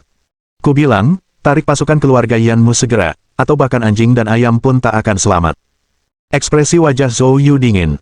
Hahaha. Yanku tertawa terbahak-bahak. Zhou Yu, kamu terlalu sombong. Teman-teman dan kerabatmu semuanya berada di bawah kendaliku, Yang Siwu, Luo Moyan, dan yang lainnya diawasi ketat oleh para guru keluarga Yanku, dan kau sendiri terjebak di sini. Bagaimana mungkin kau bisa memastikan bahkan anjing dan ayam milik keluarga Yanku tidak tersisa? Tentu saja, aku tahu kamu punya pembantu lain, Qi Guochang. Saya dapat memberitahu Anda dengan pasti, meskipun Qi Guochang adalah seorang gubernur, seperti dia, kami di keluarga Yan di ibu kota telah mendukung beberapa tokoh. Berurusan dengannya bukanlah tugas yang sulit. Petik 2. Lagi pula, Qi Guochang sudah tua, dia tidak akan terlibat dalam pertarungan maut dengan keluarga Yanku demi dirimu. Mendengar ini, Zhou Yu mencibir. Yan Xiangwen menjawab panggilan itu. Beberapa detik kemudian, ekspresi Yan Xiangwen tiba-tiba berubah. Seolah-olah dia telah mendengar sesuatu yang tak terbayangkan. Mula-mula dia menatap Zhou Yu dengan ekspresi terkejut dan tak percaya, lalu menoleh ke Yanku, berusaha keras untuk berkata. Yan tua, para ahli keluarga Yan kita yang menyusup ke Qinzu telah. Oleh anak buah Qi Guochang. Bab 551 Pertempuran di Yanku. Yanku yang selama ini bersikap percaya diri, tiba-tiba tercengang. Matanya berkedip-kedip terus-menerus. Tiba-tiba, dia menatap lurus ke arah Zhou Yu. Sepertinya Qi Guochang bertaruh padamu. Baiklah, biar kutunjukkan pada Qi Guochang betapa bodohnya pilihannya. Yanku berteriak dingin, sosoknya melompat ke udara, meluncurkan dirinya langsung ke arah Zhou Yu. Dalam sekejap, Zhou Yu hanya merasakan momentum dahsyat yang menimpanya seperti gunung Tai. Sosok Yanku tampak berubah menjadi seekor Tyrannosaurus yang mengamuk. Tinju naga surgawi. Zhou Yu memperlihatkan ekspresi sedikit terkejut. Ada dua jenis teknik tinju, yang satu mirip dengan Eid Desolate Fist. Jalur ini berfokus pada pemahaman, semakin tinggi wilayahnya, semakin kuat kekuatannya, dan sebaliknya, semakin lemah secara signifikan. Yang lainnya mirip dengan Heavenly Dragon Fist, pendekatan ini menekankan teknik dan kekuatan, lambang keganasan. Bahkan para pemula pun dapat melepaskan kekuatan luar biasa, dan semakin kuat tubuh fisik seseorang, semakin dahsyat pula kekuatan yang dilepaskan. Jelas, Yanku telah mengolah tinju naga langit ke tingkatan yang sangat dalam, dan saat menyerang, seakan-akan seluruh tubuhnya berubah menjadi Tyrannosaurus. Nak, wawasanmu bagus, tapi sayangnya, kau tetap harus mati. Dalam menghadapi serangan ini, Zhou Yu tidak ceroboh ataupun takut. Di matanya, yang ada hanya semangat juang yang membara. Zhou Yu mengangkat kakinya, menghentakkan kaki dengan keras ke tanah, dan pada saat itu, bayangan kuali emas muncul di sekelilingnya. Itu adalah teknik kuali emas dari alam 6 kuali. Zhou Yu mengerahkan seluruh tenaganya, dan semburan darah merah menyembur dari atas kuali. Bang! Pukulan Yanku menghantam keras ke dalam kuali emas berwarna merah darah. Pada saat itu, banyak retakan padat muncul di tanah di bawah kaki Zhou Yu. Seluruh bangunan Hotel Forces berguncang hebat, seakan-akan tiba-tiba terjadi gempa bumi. Pada saat ini, di pintu masuk Hotel Forces, sebuah sedan berbendera merah baru saja berhenti. Melihat guncangan hebat pada gedung itu, sesosok tubuh melompat keluar dari mobil. Itu adalah Ye Mengyun. Ye Mengyun menatap gedung itu dengan wajah terkejut. Tinju naga surgawi. Keluarga Yan dari ibu kota benar-benar mengirim Yanku. Apakah keluarga Yan di ibu kota sudah gila? Apa yang mereka coba lakukan? Setelah sesaat terkejut, Ye Mengyun tiba-tiba teringat sesuatu. Anak itu. Ye Mengyun segera bergegas menuju lantai atas. Sebenarnya dia tidak terlalu peduli apakah Zhou Yu dalam masalah atau tidak, tetapi karena Zhou Yu baru saja menyelamatkan kakeknya, jika sesuatu benar-benar terjadi padanya, temperamen Ye Zhongshan menunjukkan dia tidak akan membiarkannya begitu saja. Setidaknya, Ye Zhongshan akan sangat kecewa. Dan Ye Mengyun tidak tahan melihat ekspresi kekecewaan di mata kakeknya. Maka, Mengyun bergegas naik ke atas tanpa ragu-ragu. Dia tidak naik lift, melainkan langsung menaiki tangga, bergerak dengan kecepatan sangat tinggi, dan segera mencapai lantai atas. Namun saat dia baru saja melewati pintu tangga menuju atap, sebuah bayangan gelap datang menerjang ke arahnya. Ye Mengyun tanpa sadar mengulurkan tangan untuk membela diri. Kekuatan dahsyat yang dibawa bayangan gelap itu membuat Ye Mengyun lengah. Tubuhnya terpental kembali ke tangga, menghantam dinding dengan kuat. Ye Mengyun menunjukkan ekspresi kesakitan. Bagian yang paling krusial adalah bayangan gelap itu benar-benar menghantam lengannya, mengubahnya menjadi bantal. Ye Mengyun dengan marah mendorong bayangan gelap itu menjauh dari dadanya. Baru kemudian dia melihat dengan jelas, bayangan gelap itu tidak lain adalah Zhou Yu. Zhou Yu, apa yang kamu lakukan? Beraninya kau memanfaatkanku. Ye Mengyun gemetar karena marah. Lagi pula, sejak kecil sampai sekarang, belum pernah ada lelaki yang menyentuhnya seintim itu. Terlebih lagi, tempat Zhou Yu menabrak adalah bagian tubuhnya yang paling lembut. Itu sungguh menyebalkan. Tidakkah kamu lihat aku dipukuli? Lagi pula, bukankah kamu yang melemparkan dirimu kepadaku? Ye Mengyun merasa frustrasi dan kehilangan kata-kata. Kalau dipikir-pikir lagi, memang benar dialah yang telah menerjangnya. Zhou Yu tidak mau repot-repot berdebat dengannya dan berbalik untuk kembali ke medan pertempuran. Ye Mengyun meraung dengan marah. Apa yang sedang kamu lakukan? Apakah kamu mencari kematian? Apakah kamu tahu siapa dia? Dia adalah Yanku dari keluarga Yan di ibu kota, ahli tinju naga, dan pernah membunuh dua praktisi alam suci pemurnian tubuh dengan satu pukulan. Kamu tidak akan melarikan diri. Zhou Yu tampaknya tidak peduli sama sekali. Aku baru saja menerima satu pukulannya dan aku baik-baik saja, bukan? Zhou Yu menyeka darah dari sudut mulutnya dan melangkah kembali ke tengah keributan. Ye Mengyun menggertakkan giginya karena jengkel. Sebenarnya dia ingin sekali pergi saja, tetapi karena teringat perintah kakeknya, dia hanya bisa mengejarnya. Saat Ye Mengyun menerobos masuk ke dalam gedung, dia melihat Zhou Yu sekali lagi terkunci dalam pertarungan dengan Yanku. Kali ini, Zhou Yu tidak memilih untuk menerima pukulan secara langsung, sebaliknya, ia menggunakan teknik gerakan lincahnya untuk terus-menerus melawan Yanku. Sekilas, Zhou Yu tampak berada pada posisi yang tidak menguntungkan, dan keadaannya sangat berbahaya, dipaksa oleh Yanku ke dalam keadaan menghindar yang memalukan tanpa kekuatan untuk melawan. Tepat saat Ye Mengyun hendak melangkah masuk, dia tiba-tiba berhenti. Seolah-olah dia telah menyadari sesuatu, matanya terbelalak saat dia menatap Zhou Yu dengan saksama. Dalam pertarungan antara Zhou Yu dan Yan Ku, yang tampaknya sangat berbahaya, Zhou Yu secara mengejutkan tampak mampu memprediksi gerakan Yan Ku, dan nyaris menghindarinya setiap waktu. Ye Mengyun tercengang. Sementara itu, Yan Ku juga memperhatikan hal ini. Bagaimana kamu melakukannya? Bagaimana kau bisa terus menghindari serangan orang tua ini? Alasan mengapa Zhou Yu dapat terus-menerus menghindari serangan Yan Ku adalah karena efek kuat sentuhan ilahi. Serangan Yan Ku sungguh dahsyat, tetapi Zhou Yu menyadari bahwa kecepatannya tidak terlalu cepat, dan bahkan, dalam hal kecepatan serangan saja, ia lebih lambat dari Iron Sun. Untuk ini, sentuhan ilahi, Zhou Yu terbukti sangat berguna. Dengan penguasaan Zhou Yu saat ini atas sentuhan ilahi, mungkin tidak terlalu berguna melawan lawan yang cepat, tetapi melawan lawan yang lebih lambat, itu seperti menangkap lalat dengan tangannya. Zhou Yu mencibir. Bodoh, apa kau pikir aku akan menjawab pertanyaanmu di sini? Bab 552. Wajah Yan Ku menjadi gelap dengan kilatan pembunuh di matanya setelah diejek oleh Zhou Yu. Nak, ayo kita lihat berapa banyak pukulan lagi yang bisa kau hindari. Yan Ku menyerang lagi, tinjunya menghantam bagai badai. Akan tetapi, meskipun gerakan menghindar Zhou Yu pada awalnya agak canggung, secara bertahap gerakannya menjadi lebih halus dan tidak terhambat. Setelah puluhan gerakan, Zhou Yu bahkan menutup matanya. Seolah-olah dia tidak sedang dalam pertarungan hidup dan mati, melainkan menikmati pertempuran itu. Sejak memperoleh sentuhan ilahi, Zhou Yu banyak bermeditasi, dengan fokus utama pada pemahaman. Kesempatan untuk berlatih pertempuran sesungguhnya seperti saat ini jarang baginya. Tentu saja dia tidak akan membiarkan kesempatan berharga seperti itu berlalu begitu saja. Pada saat ini, dunianya gelap gulita. Di dalam kegelapan, seekor naga yang mengamuk tampak terus-menerus melancarkan serangan ke arahnya. Itu adalah tinju Yan Ku. Ditingkatkan oleh sentuhan ilahi, Zhou Yu dapat dengan jelas merasakan lintasan pukulan Yan Ku, dan kemudian dengan lincah menghindarinya. Seperti kata pepatah lama, penonton melihat permainan lebih baik daripada pemain.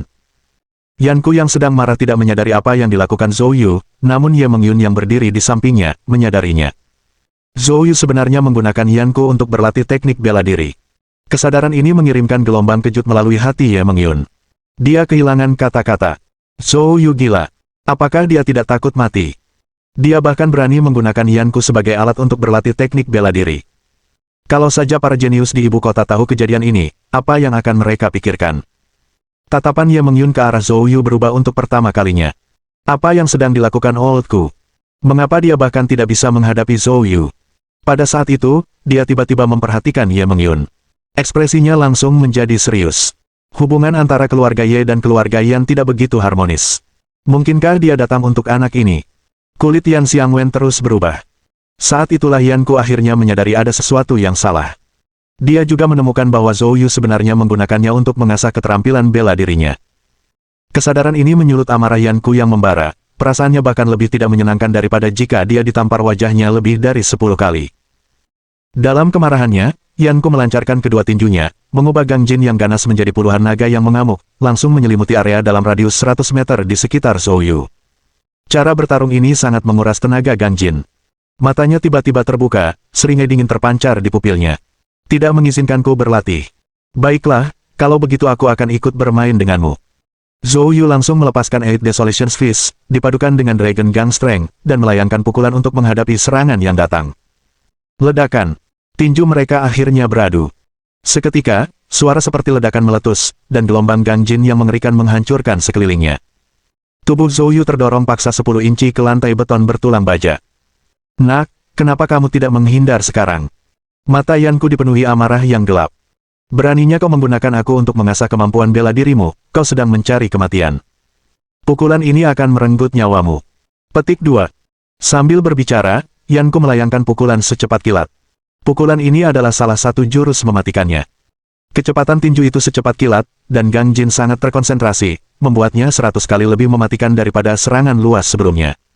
Dengan pukulan ini, dia bermaksud mengambil nyawa Zhou Yu.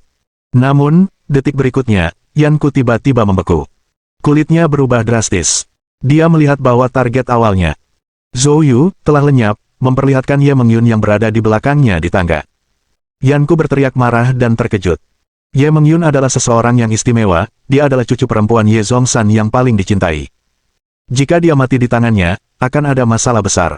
Pertama, keluarga Yan pasti tidak akan melindunginya. Jauh dari itu, mereka mungkin akan melumpuhkannya untuk meredakan amarah keluarga Ye dan menyerahkannya secara pribadi. Wajah cantik Ye Mengyun juga memucat secara signifikan. Ia tak pernah menyangka, dari yang tadinya hanya penonton, tiba-tiba menjadi sasaran. Pukulannya terlalu cepat. Meskipun dia berada di puncak bawaan agung, dia masih jauh lebih rendah dibanding master alam suci berpengalaman seperti Yanku, dan pada saat itu, dia tidak berdaya untuk menghindar. Dalam sekejap, Ye Mengyun merasakan ancaman kematian. Kulitnya berubah pucat pasi, dan tanpa sadar dia mundur lagi dan lagi. Namun topan Gangjin yang dahsyat tetap menimpanya. Dia hanya merasakan sesak napas yang tak terlukiskan dan rasa sakit yang menusuk. Saat dihadapkan pada hidup dan mati, sesosok tiba-tiba muncul di hadapannya. Selanjutnya, Ye Mengyun merasakan dirinya dipeluk oleh seseorang. Sebelum dia bisa bereaksi, berdengung, percikan. Ye Mengyun merasakan kehangatan menyemprot ke wajahnya, dan pada saat yang sama, dia terbawa oleh orang yang memeluknya.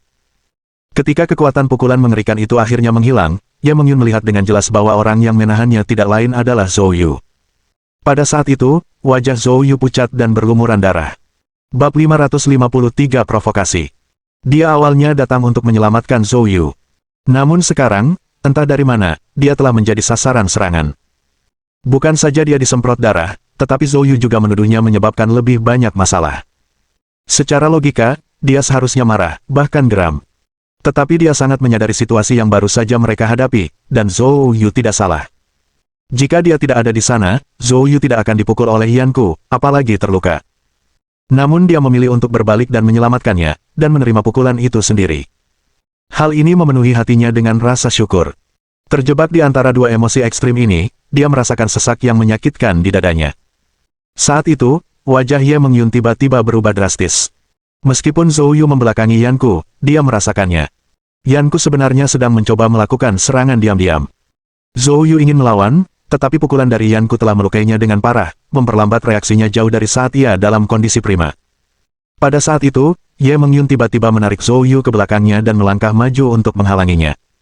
Dia bahkan tidak membela diri, hanya menatap serangan Yanku. Ekspresi Yanku berubah, memaksanya untuk menarik serangannya, dan kemudian, dia berteriak dengan marah. "Nona Ye, apa yang sedang Anda lakukan? Ini bukan urusanmu, silakan pergi." Wajah Ye Mengyun penuh dengan penghinaan. Seorang guru besar dari keluarga Yan di ibu kota, menggunakan taktik yang sangat keji dan tak tahu malu seperti serangan diam-diam. Keluarga Yan dari ibu kota, sungguh membuka mata saya. Diejek secara terbuka oleh generasi muda seperti Ye Mengyun, Yanku tidak bisa lagi mempertahankan ketenangannya. Ye Mengyun, meskipun ada beberapa perselisihan antara keluarga Yan dan keluarga Yemu, selama 2 tahun terakhir ini hubungan kita selalu baik-baik saja. Apakah kau mencoba menimbulkan masalah di antara keluarga kita? Ye Mengyun dengan sinis berkata, "Anda layak untuk memicu konflik antara kedua keluarga.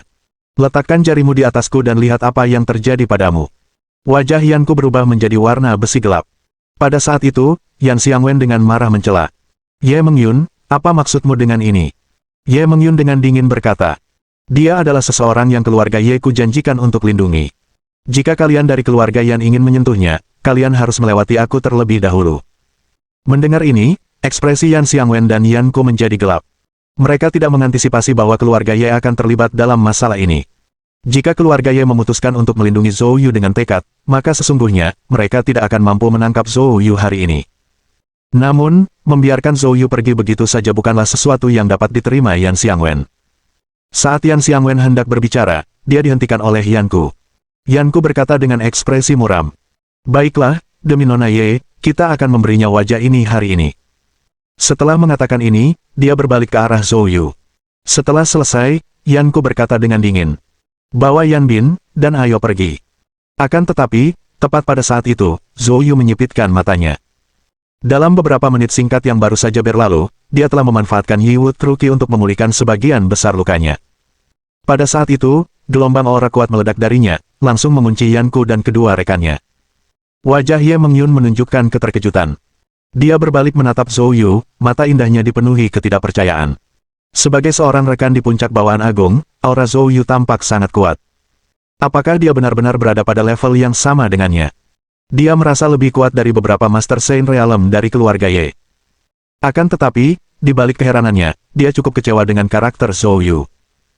Meskipun ia memiliki bakat bela diri dan keterampilan medis yang mengesankan, ia diprovokasi oleh Yanku hanya dengan beberapa kata, yang dengan jelas memperlihatkan buruknya pengendalian emosinya. Tidak mampu mengendalikan emosi, sulit mencapai hal-hal besar, begitulah yang sering dikatakan kakeknya, Ye Zhongshan. Saat Ye Mengyun tengah asyik berpikir, Zhou Yu angkat bicara. Ekspresinya dingin, katanya. Biarkan aku pergi. Jika bukan karena campur tangan Ye Mengyun, aku tidak akan menjamin bisa membunuhmu. Orang tua, tapi dua anjing kecil di sisimu, bisa kubunuh dengan lambaian tanganku. Kata-kata Zhou Yu sangat arogan. Dua anjing kecil itu, siapa yang sedang dibicarakannya? Jelas, itu adalah Yan Xiangwen dan Yan Bin. Para anggota keluarga besar Yan, yang digambarkan oleh Zhou Yu sebagai anjing kecil yang dapat dibunuh dengan lambaian tangan, tindakan ini pada hakikat menginjak-injak harga diri keluarga Yan, benar-benar mempermalukan mereka. Yan Xiangwen langsung meledak marah. Wah, kamu terlalu sombong. Jika bukan karena Ye Mengyun yang melindungimu, apakah menurutmu kau bisa bertahan hidup di tangan tetuaku? Kamu nyaris lolos dengan selamat, dan alih-alih bersyukur, kamu malah berani terus memprovokasi keluarga Yan kami. Apakah kamu benar-benar berpikir keluarga Yan tidak akan berani membunuhmu? Kemarahan Yan Xiangwen terlihat jelas, bahkan Ye Mengyun pun bisa merasakannya dengan jelas. Ye Mengyun merasa sedikit tidak senang. Dia baru saja berhasil menyelamatkan Zhou Yu, namun dia berani memprovokasi mereka lagi. Jika mereka benar-benar memojokkan keluarga Yan dan membunuh Zhou Yu, dia tidak akan mampu menghentikan mereka. Berhenti bicara. Jika kamu membuat mereka semakin marah, aku tidak akan bisa melindungimu. Ye Mengyun berteriak pelan karena marah. Zhou Yu mengerutkan kening. Tidak perlu, jaga dirimu baik-baik. Ye Mengyun sangat marah. Tepat saat dia hendak melanjutkan, Zhou Yu tiba-tiba bergerak cepat dan lenyap dari hadapannya. Zhou Yu. Ye Mengyun segera menyadari ada sesuatu yang tidak beres tetapi sudah terlambat untuk menghentikannya. Dia sudah menyerah untuk membunuh Zhou Yu, tetapi Zhou Yu tiba-tiba melancarkan aksinya. Jika diberi kesempatan seperti itu, dia tentu tidak akan membiarkannya begitu saja. Anak muda, mati saja. Yanku menyerang tanpa ragu-ragu. Bab 554. Pertempuran besar dengan Yanku. Mata Yanku dipenuhi dengan rasa dingin. Jika Zhou Yu tidak bergerak, dia sungguh tidak punya solusi. Tetapi Zhou Yu sebenarnya memiliki keinginan untuk mati dan memprovokasinya atas inisiatifnya sendiri, jadi dia harus memanfaatkan kesempatan ini untuk membunuh anak itu. Akan tetapi, tepat saat Yanku hendak menggunakan jurus mematikannya. Saat berikutnya, dia sudah muncul di belakangnya. Yanku tertegun namun segera menyadari sesuatu. Ekspresi ngeri tampak di wajah Yanku. Tangga gunung dan sungai. Tepat saat dia menyadari hal itu, jeritan memilukan terdengar dari belakangnya. Tubuhnya terbentur keras ke balok kayu ruangan. Dan kemudian dia terjatuh ke tanah. Yanku dapat melihat dengan jelas bahwa hati Yan Bin telah hancur oleh pukulan Zhou Yu. Dia sudah meninggal, tidak diragukan lagi. Pada saat itu, niat membunuh yang mengerikan meledak dari murid Yanku. Zhou Yu, kamu mencari kematian. Yanku segera berbalik, melancarkan pukulan yang meledak ke arah Zhou Yu. Zhou Yu sekali lagi mengeksekusi langkah gunung dan sungai, melesat menuju Yan Xiangwen. Sekarang, Yan Xiangwen sudah ketakutan setengah mati, merasakan niat membunuh Zhou Yu tertuju padanya, dia ketakutan sampai-sampai hancur. Kulao, selamatkan aku. Lagi pula, Yanku adalah seorang ahli alam suci dan sudah pernah dipermainkan oleh tangga gunung dan sungai Zhou Yu sekali, jadi tentu saja dia tidak akan tertipu untuk kedua kalinya. Dia segera bergerak dan melancarkan pukulan yang meraung ke arah ruang di depan Yan Xiangwen. Jika Zhou Yu berani mengulangi trik lama yang sama, dia pasti akan terkena pukulan ini. Namun kali ini, penilaian Yanku sekali lagi salah. Zhou Yu masih di tempat yang sama, menekuk jarinya dan menjentikkan, sebuah cahaya perak menyambar. Pupil mata Yan Xiangwen mengerut hebat, dan pada saat berikutnya, dia menjerit, jatuh ke tanah, meratap dan menggeliat kesakitan. Pada saat yang sama, serangkaian garis hitam secara bertahap muncul di wajahnya, yang tampak sangat menakutkan. Wajah Yanku berubah sangat jelek. Tanpa sepatah kata pun, dia langsung menyerang Zhou Yu yang asli sambil melayangkan pukulan. Zhou Yu segera menstimulasi teknik kuali emas, disertai kekuatan geng naga, dan menghadapi pukulan itu secara langsung. Bang! Kekuatan benturan yang dahsyat menyebar keluar. Zhou Yu mengeluarkan erangan teredam, sambil mundur 3 langkah. Mendaratkan serangan Yanku melonjak seperti banjir, tidak memberi Zhou Yu kesempatan untuk bernapas. Namun, yang tidak disadari Yanku adalah tiba-tiba muncul cahaya kemasan redup di tangan Zhou Yu. Pada saat itu, pukulan Yanku kembali menghantam. Zhou Yu menerima pukulan itu secara langsung. Puff! Seteguk darah tua menyembur keluar dari mulutnya. Yanku tertawa muram. Begitu Yanku selesai berbicara, bibir Zhou Yu melengkung ke atas sambil tersenyum. Yanku mengetahui rencana Zhou Yu sekilas dan tidak dapat menahan diri untuk tidak mengejeknya. Tindakan Zhou Yu terlalu kentara, dan bahkan dia bisa melihatnya. Yanku jelas lebih kuat dari Zhou Yu. Apa gunanya bertukar cedera? Akan tetapi, sebelum Yanku sempat selesai berbicara, wajahnya berubah tiba-tiba. Yanku meludahkan seteguk besar darah, tersentak seolah tersengat listrik, dan terhuyung mundur. Setelah menenangkan dirinya, dia memegang bagian yang terluka. Dia benar-benar merasakan bahwa ki sejati yang tajam telah langsung menghancurkan pertahanan fisik tubuhnya dan juga merusak beberapa meridiannya. Jika bukan karena reaksi cepatnya, kerusakannya akan lebih besar lagi. Lagi pula, setelah melihat banyak hal dan mengetahui banyak hal, mata Yanku berkilat ngeri. Ki sejati emas merah. Aku tidak menyangka kamu telah memurnikan ki sejati emas merah. Mata Zhou Yu menyipit. Saat ini, Red Gold True Ki miliknya adalah kartu trufnya, dan kecuali dia bertemu dengan seorang master seperti Iron Lord yang ahli dalam teknik kultivasi defensif, hanya sedikit yang mampu menahan serangannya. Akan tetapi, Yanku hanya terluka parah oleh Red Gold True Ki miliknya dan tidak hancur seperti yang dibayangkannya. Pada saat ini, Zhou Yu benar-benar merasakan kesenjangan antara alam mereka. Namun, jika Yanku mengetahui pikiran Zhou Yu, dia niscaya akan sangat marah hingga muntah darah. Lagi pula, Yanku merupakan ahli alam suci yang mapan, yang kultivasinya paling tidak telah mencapai alam suci pertengahan, sedangkan Zhou Yu baru berada di puncak bawaan agung. Pada saat yang sama, Ye Mengyun, yang berdiri di samping, juga tercengang. Beberapa saat yang lalu, dia mengira Zhou Yu bertindak bodoh, tetapi di detik berikutnya, Zhou Yu benar-benar berhasil melukai Yanku dengan serius. Ini sungguh tidak dapat dipercaya. Kalau dipikir-pikir bahkan di ibu kota, mungkin tidak lebih dari 10 generasi muda yang mampu melukai Yanku dengan serius. Seberapa banyak hal yang masih disembunyikan Zhou Yu. Pada saat ini, hati Yanku sama sekali tidak tenang. Sebelum ini, dia tidak pernah menganggap serius Zhou Yu, pikirannya hanya tertuju pada bagaimana cara melewati keluarga Ye dan membunuh Zhou Yu. Dalam pandangannya, selama Ye Mengyun tidak menghentikannya, membunuh Zhou Yu hanya akan terjadi dalam hitungan menit. Namun sekarang, pikirannya telah berubah total. Di satu sisi, Zhou Yu punya terlalu banyak trik di lengan bajunya. Tangga gunung dan sungai serta ki sejati emas merah saja sudah cukup untuk menjadi ancaman baginya. Di sisi lain, Yan Xiangwen masih tergeletak di tanah di samping mereka, melolong kesakitan, dan dia masih tidak tahu apa yang terjadi pada Yan Xiangwen. Jika Yan Xiangwen juga mati, dan jika dia tidak bisa menghadapi Zhou Yu, dia tidak bisa membayangkan hukuman seperti apa yang akan dia hadapi setelah kembali ke keluarga Yan di ibu kota. Ia mungkin memiliki nama keluarga Yan, tetapi ia bukan berasal dari garis keturunan langsung keluarga Yan. Yan Xiangwen berbeda. Dia adalah salah satu pengambil keputusan utama di keluarga Yan. Memikirkan hal ini, Yanku merasa sangat sedih. Zhou Yu mengangkat sebelah alisnya. Bab 555. Sulit mencapai hal-hal hebat. Yanku mengatupkan giginya dan berkata, "Nak, kau pikir aku akan mengalah padamu? Kamu pikir kamu siapa?" Pada saat ini, Yanku yang mengenakan jubah panjang, tidak lagi menunjukkan sikap seorang majikan, ia sepenuhnya menganggap Zhou Yu sebagai musuh bebuyutannya. Tidak akan menyerah, iya. Maaf, aku salah paham. Kalau begitu, mari kita lanjutkan. Di tangan Zhou Yu, Red Gold True Ki memancar sekali lagi.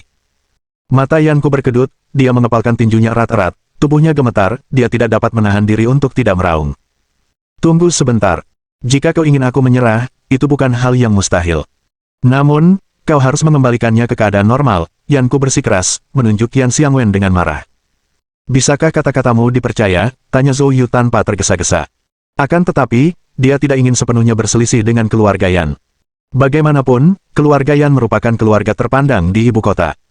Dengan kekuatan dan pengaruhnya saat ini, jika dia benar-benar berselisih dengan keluarga Yan di ibu kota, dia mungkin tidak akan menderita, tetapi teman-temannya dan keluarganya akan menghadapi masalah. Situasi di mana kedua belah pihak menderita bukanlah hal baik bagi siapapun. Yanku begitu frustrasi hingga dia gatal karena jengkel, tetapi yang bisa dia lakukan hanyalah menahan amarahnya. Zhou Yu mendekati Yan Xiangwen, mengambil jarum perak, dan menusukkannya ke alisnya. Yan Xiangwen segera berhenti kejang dan berangsur-angsur kembali normal. Tepat pada saat itu, Yan Xiangwen menatap Zhou Yu dengan mata penuh ketakutan. Zhou Yu meraih Yan Xiangwen dan melemparkannya ke Yanku. Aku telah meninggalkan sebuah metode di dalam tubuhnya yang hanya aku yang bisa membatalkannya. Aku akan meminta seseorang untuk mengirimkan penawarnya kepadamu secara berkala. Petik 2. Tentu saja, jika kamu tidak percaya padaku, kamu juga bisa mencari orang lain untuk menghapusnya. Namun, kecelakaan apapun yang terjadi bukan menjadi tanggung jawab saya, tambah Zhou Yu. Mendengar ini, Yanku langsung menjadi marah. Zhou Yu, apa maksudmu dengan melakukan ini? Apa maksudku? Zhou Yu mencibir. Bagaimana menurutmu? Keluarga Yan Anda dari ibu kota mengirim orang ke negara bagian Qin untuk mengancam teman-teman dan keluarga saya. Jika aku tidak meninggalkan sarana kendali, bukankah aku akan bergantung padamu di masa depan? Kamu, Yanku gemetar karena marah. Bagaimanapun, selama keluarga Yanmu tidak melakukan tindakan tercela seperti itu, aku menjamin nyawanya, tegas Zhou Yu. Kalau tidak, dialah yang akan mati pertama kali. Semua ini adalah perbuatan keluarga Yanmu sendiri.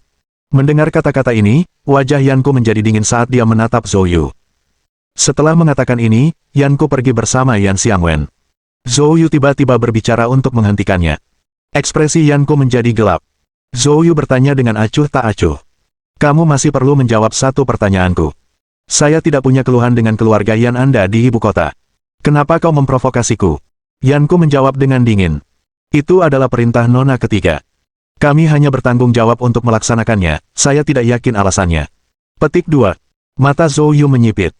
Nona ketiga. Berapa umurnya? Sekitar 45, kurasa. Zhou Yu menghitung usianya. Nona ketiga ini kira-kira seusia dengan Lin Wanhao.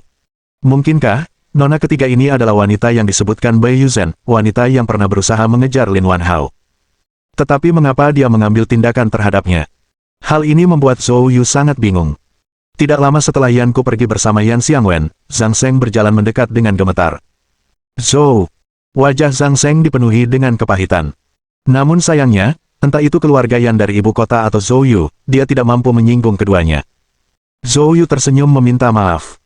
Manajer Zhang, saya minta maaf karena membuat tempat Anda berantakan. Bagaimana kalau begini, kamu hitung kerugianmu, lalu pergi cari manajer Sui dari grup Huan Yu. Aku akan meminta dia memberimu kompensasi 2 kali lipat. Petik 2. Zhang Seng buru-buru melambaikan tangannya. Tidak perlu, Tuan. Zhou, aku masih bisa menanggung kehilangan kecil ini. Saat mengatakan ini, wajah Zhang Seng dipenuhi kesakitan. Zhou Yu menganggapnya lucu. Kamu harus tetap mendengarkanku dan pergi mencari manajer Sui. Baru saat itulah Zhang Seng memperlihatkan ekspresi terima kasih. Terima kasih, Tuan. Setelah Zhang Seng pergi, Zhou Yu juga bersiap untuk pergi, tetapi tiba-tiba melihat Ye Mengyun masih ada. Pertanyaan bawah sadar dari Zhou Yu ini membuat amarah Ye Mengyun berkobar lagi. Bagaimanapun juga, dia adalah keturunan sah keluarga Ye, cucu perempuan yang paling disayangi Ye Zhongshan. Di ibu kota, kemanapun dia pergi, dia selalu dikelilingi dan dipuji oleh teman-temannya. Orang-orang itu mencoba segala cara untuk mendekatinya, untuk menyenangkannya. Tapi di Yancheng, dia bertemu Zhou Yu. Untuk pertama kalinya, dia merasa dicemooh dalam tatapan seorang pria seusianya. Hal ini benar-benar membuatnya marah. Ye Mengyun dengan marah berkata, kamu benar-benar berani membunuh Yan Bin. Apa kau benar-benar berpikir hanya karena kau menyelamatkan kakekku, keluarga Ye akan selalu melindungimu apapun yang kau lakukan? Zhou Yu tampak bingung. Kapan aku meminta perlindungan keluarga Ye? Lagi pula, itu hanya Yan Bin. Generasi muda keluarga Yan pasti punya sedikitnya selusin atau 20, kan? Apa masalahnya kalau ada yang meninggal? Lagi pula, aku telah menyelamatkan nyawa Yan Xiangwen, bukan? Ye Mengyun gemetar karena marah.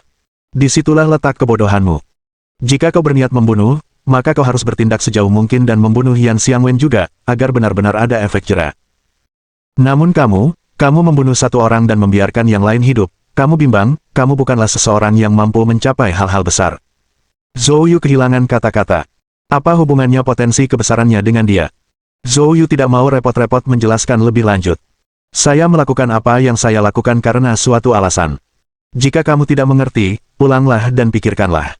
Ye Mengyun berkata dengan marah. Kau hanya mengandalkan fakta bahwa kau telah mencampuri tubuh Yan Xiangwen, bukan? Apakah menurutmu keluarga Yan adalah klan kecil? Trik kecilmu bisa dengan mudah dibatalkan oleh seseorang yang dipilih keluarga Yan. Kamu terlalu meremehkan keluarga Yan. Zhou Yu menatap wanita muda yang marah ini, berkedip, dan berkata. Menurutku, kamulah yang meremehkanku. Saya ada urusan lain yang harus diselesaikan, jadi saya pergi dulu. Setelah berkata demikian, Zhou Yu berbalik dan turun ke bawah. Dari mata Zhou Yu, Ye Mengyun merasakan penghinaan yang mendalam. Dia berteriak keras karena marah dan menendang pintu di sampingnya. Setelah melampiaskan kekesalannya sejenak, dia pun marah dan menyerbu kembali ke tempat keluarga Ye menginap. Ye Zhongshan sedang mengobrol menyenangkan dengan Sun Xuansheng. Melihat Ye Mengyun kembali, Ye Zhongshan bertanya sambil tersenyum. Bagaimana keadaan di Hotel Sihai? Mohon dukungan dari omom ante-ante sekalian, buat subscribe atau sharekan novel Mimin ke Facebook kalian, agar channel Mimin bisa terus berkembang. Dengan begitu, Mimin bisa lebih semangat untuk up novel seru lain ke depannya. Buat teman-teman yang sudah subscribe dan sharekan novel Mimin, Mimin ucapkan terima kasih sebanyak-banyaknya. Sekiranya teman-teman menghadapi masalah video diputar dalam bahasa Inggris, coba tukar kepada bahasa Indonesia original melalui cara ini. Semasa mendengarkan, pencet tombol setting di atas kanan video, pilih audio track dan tukar bahasa.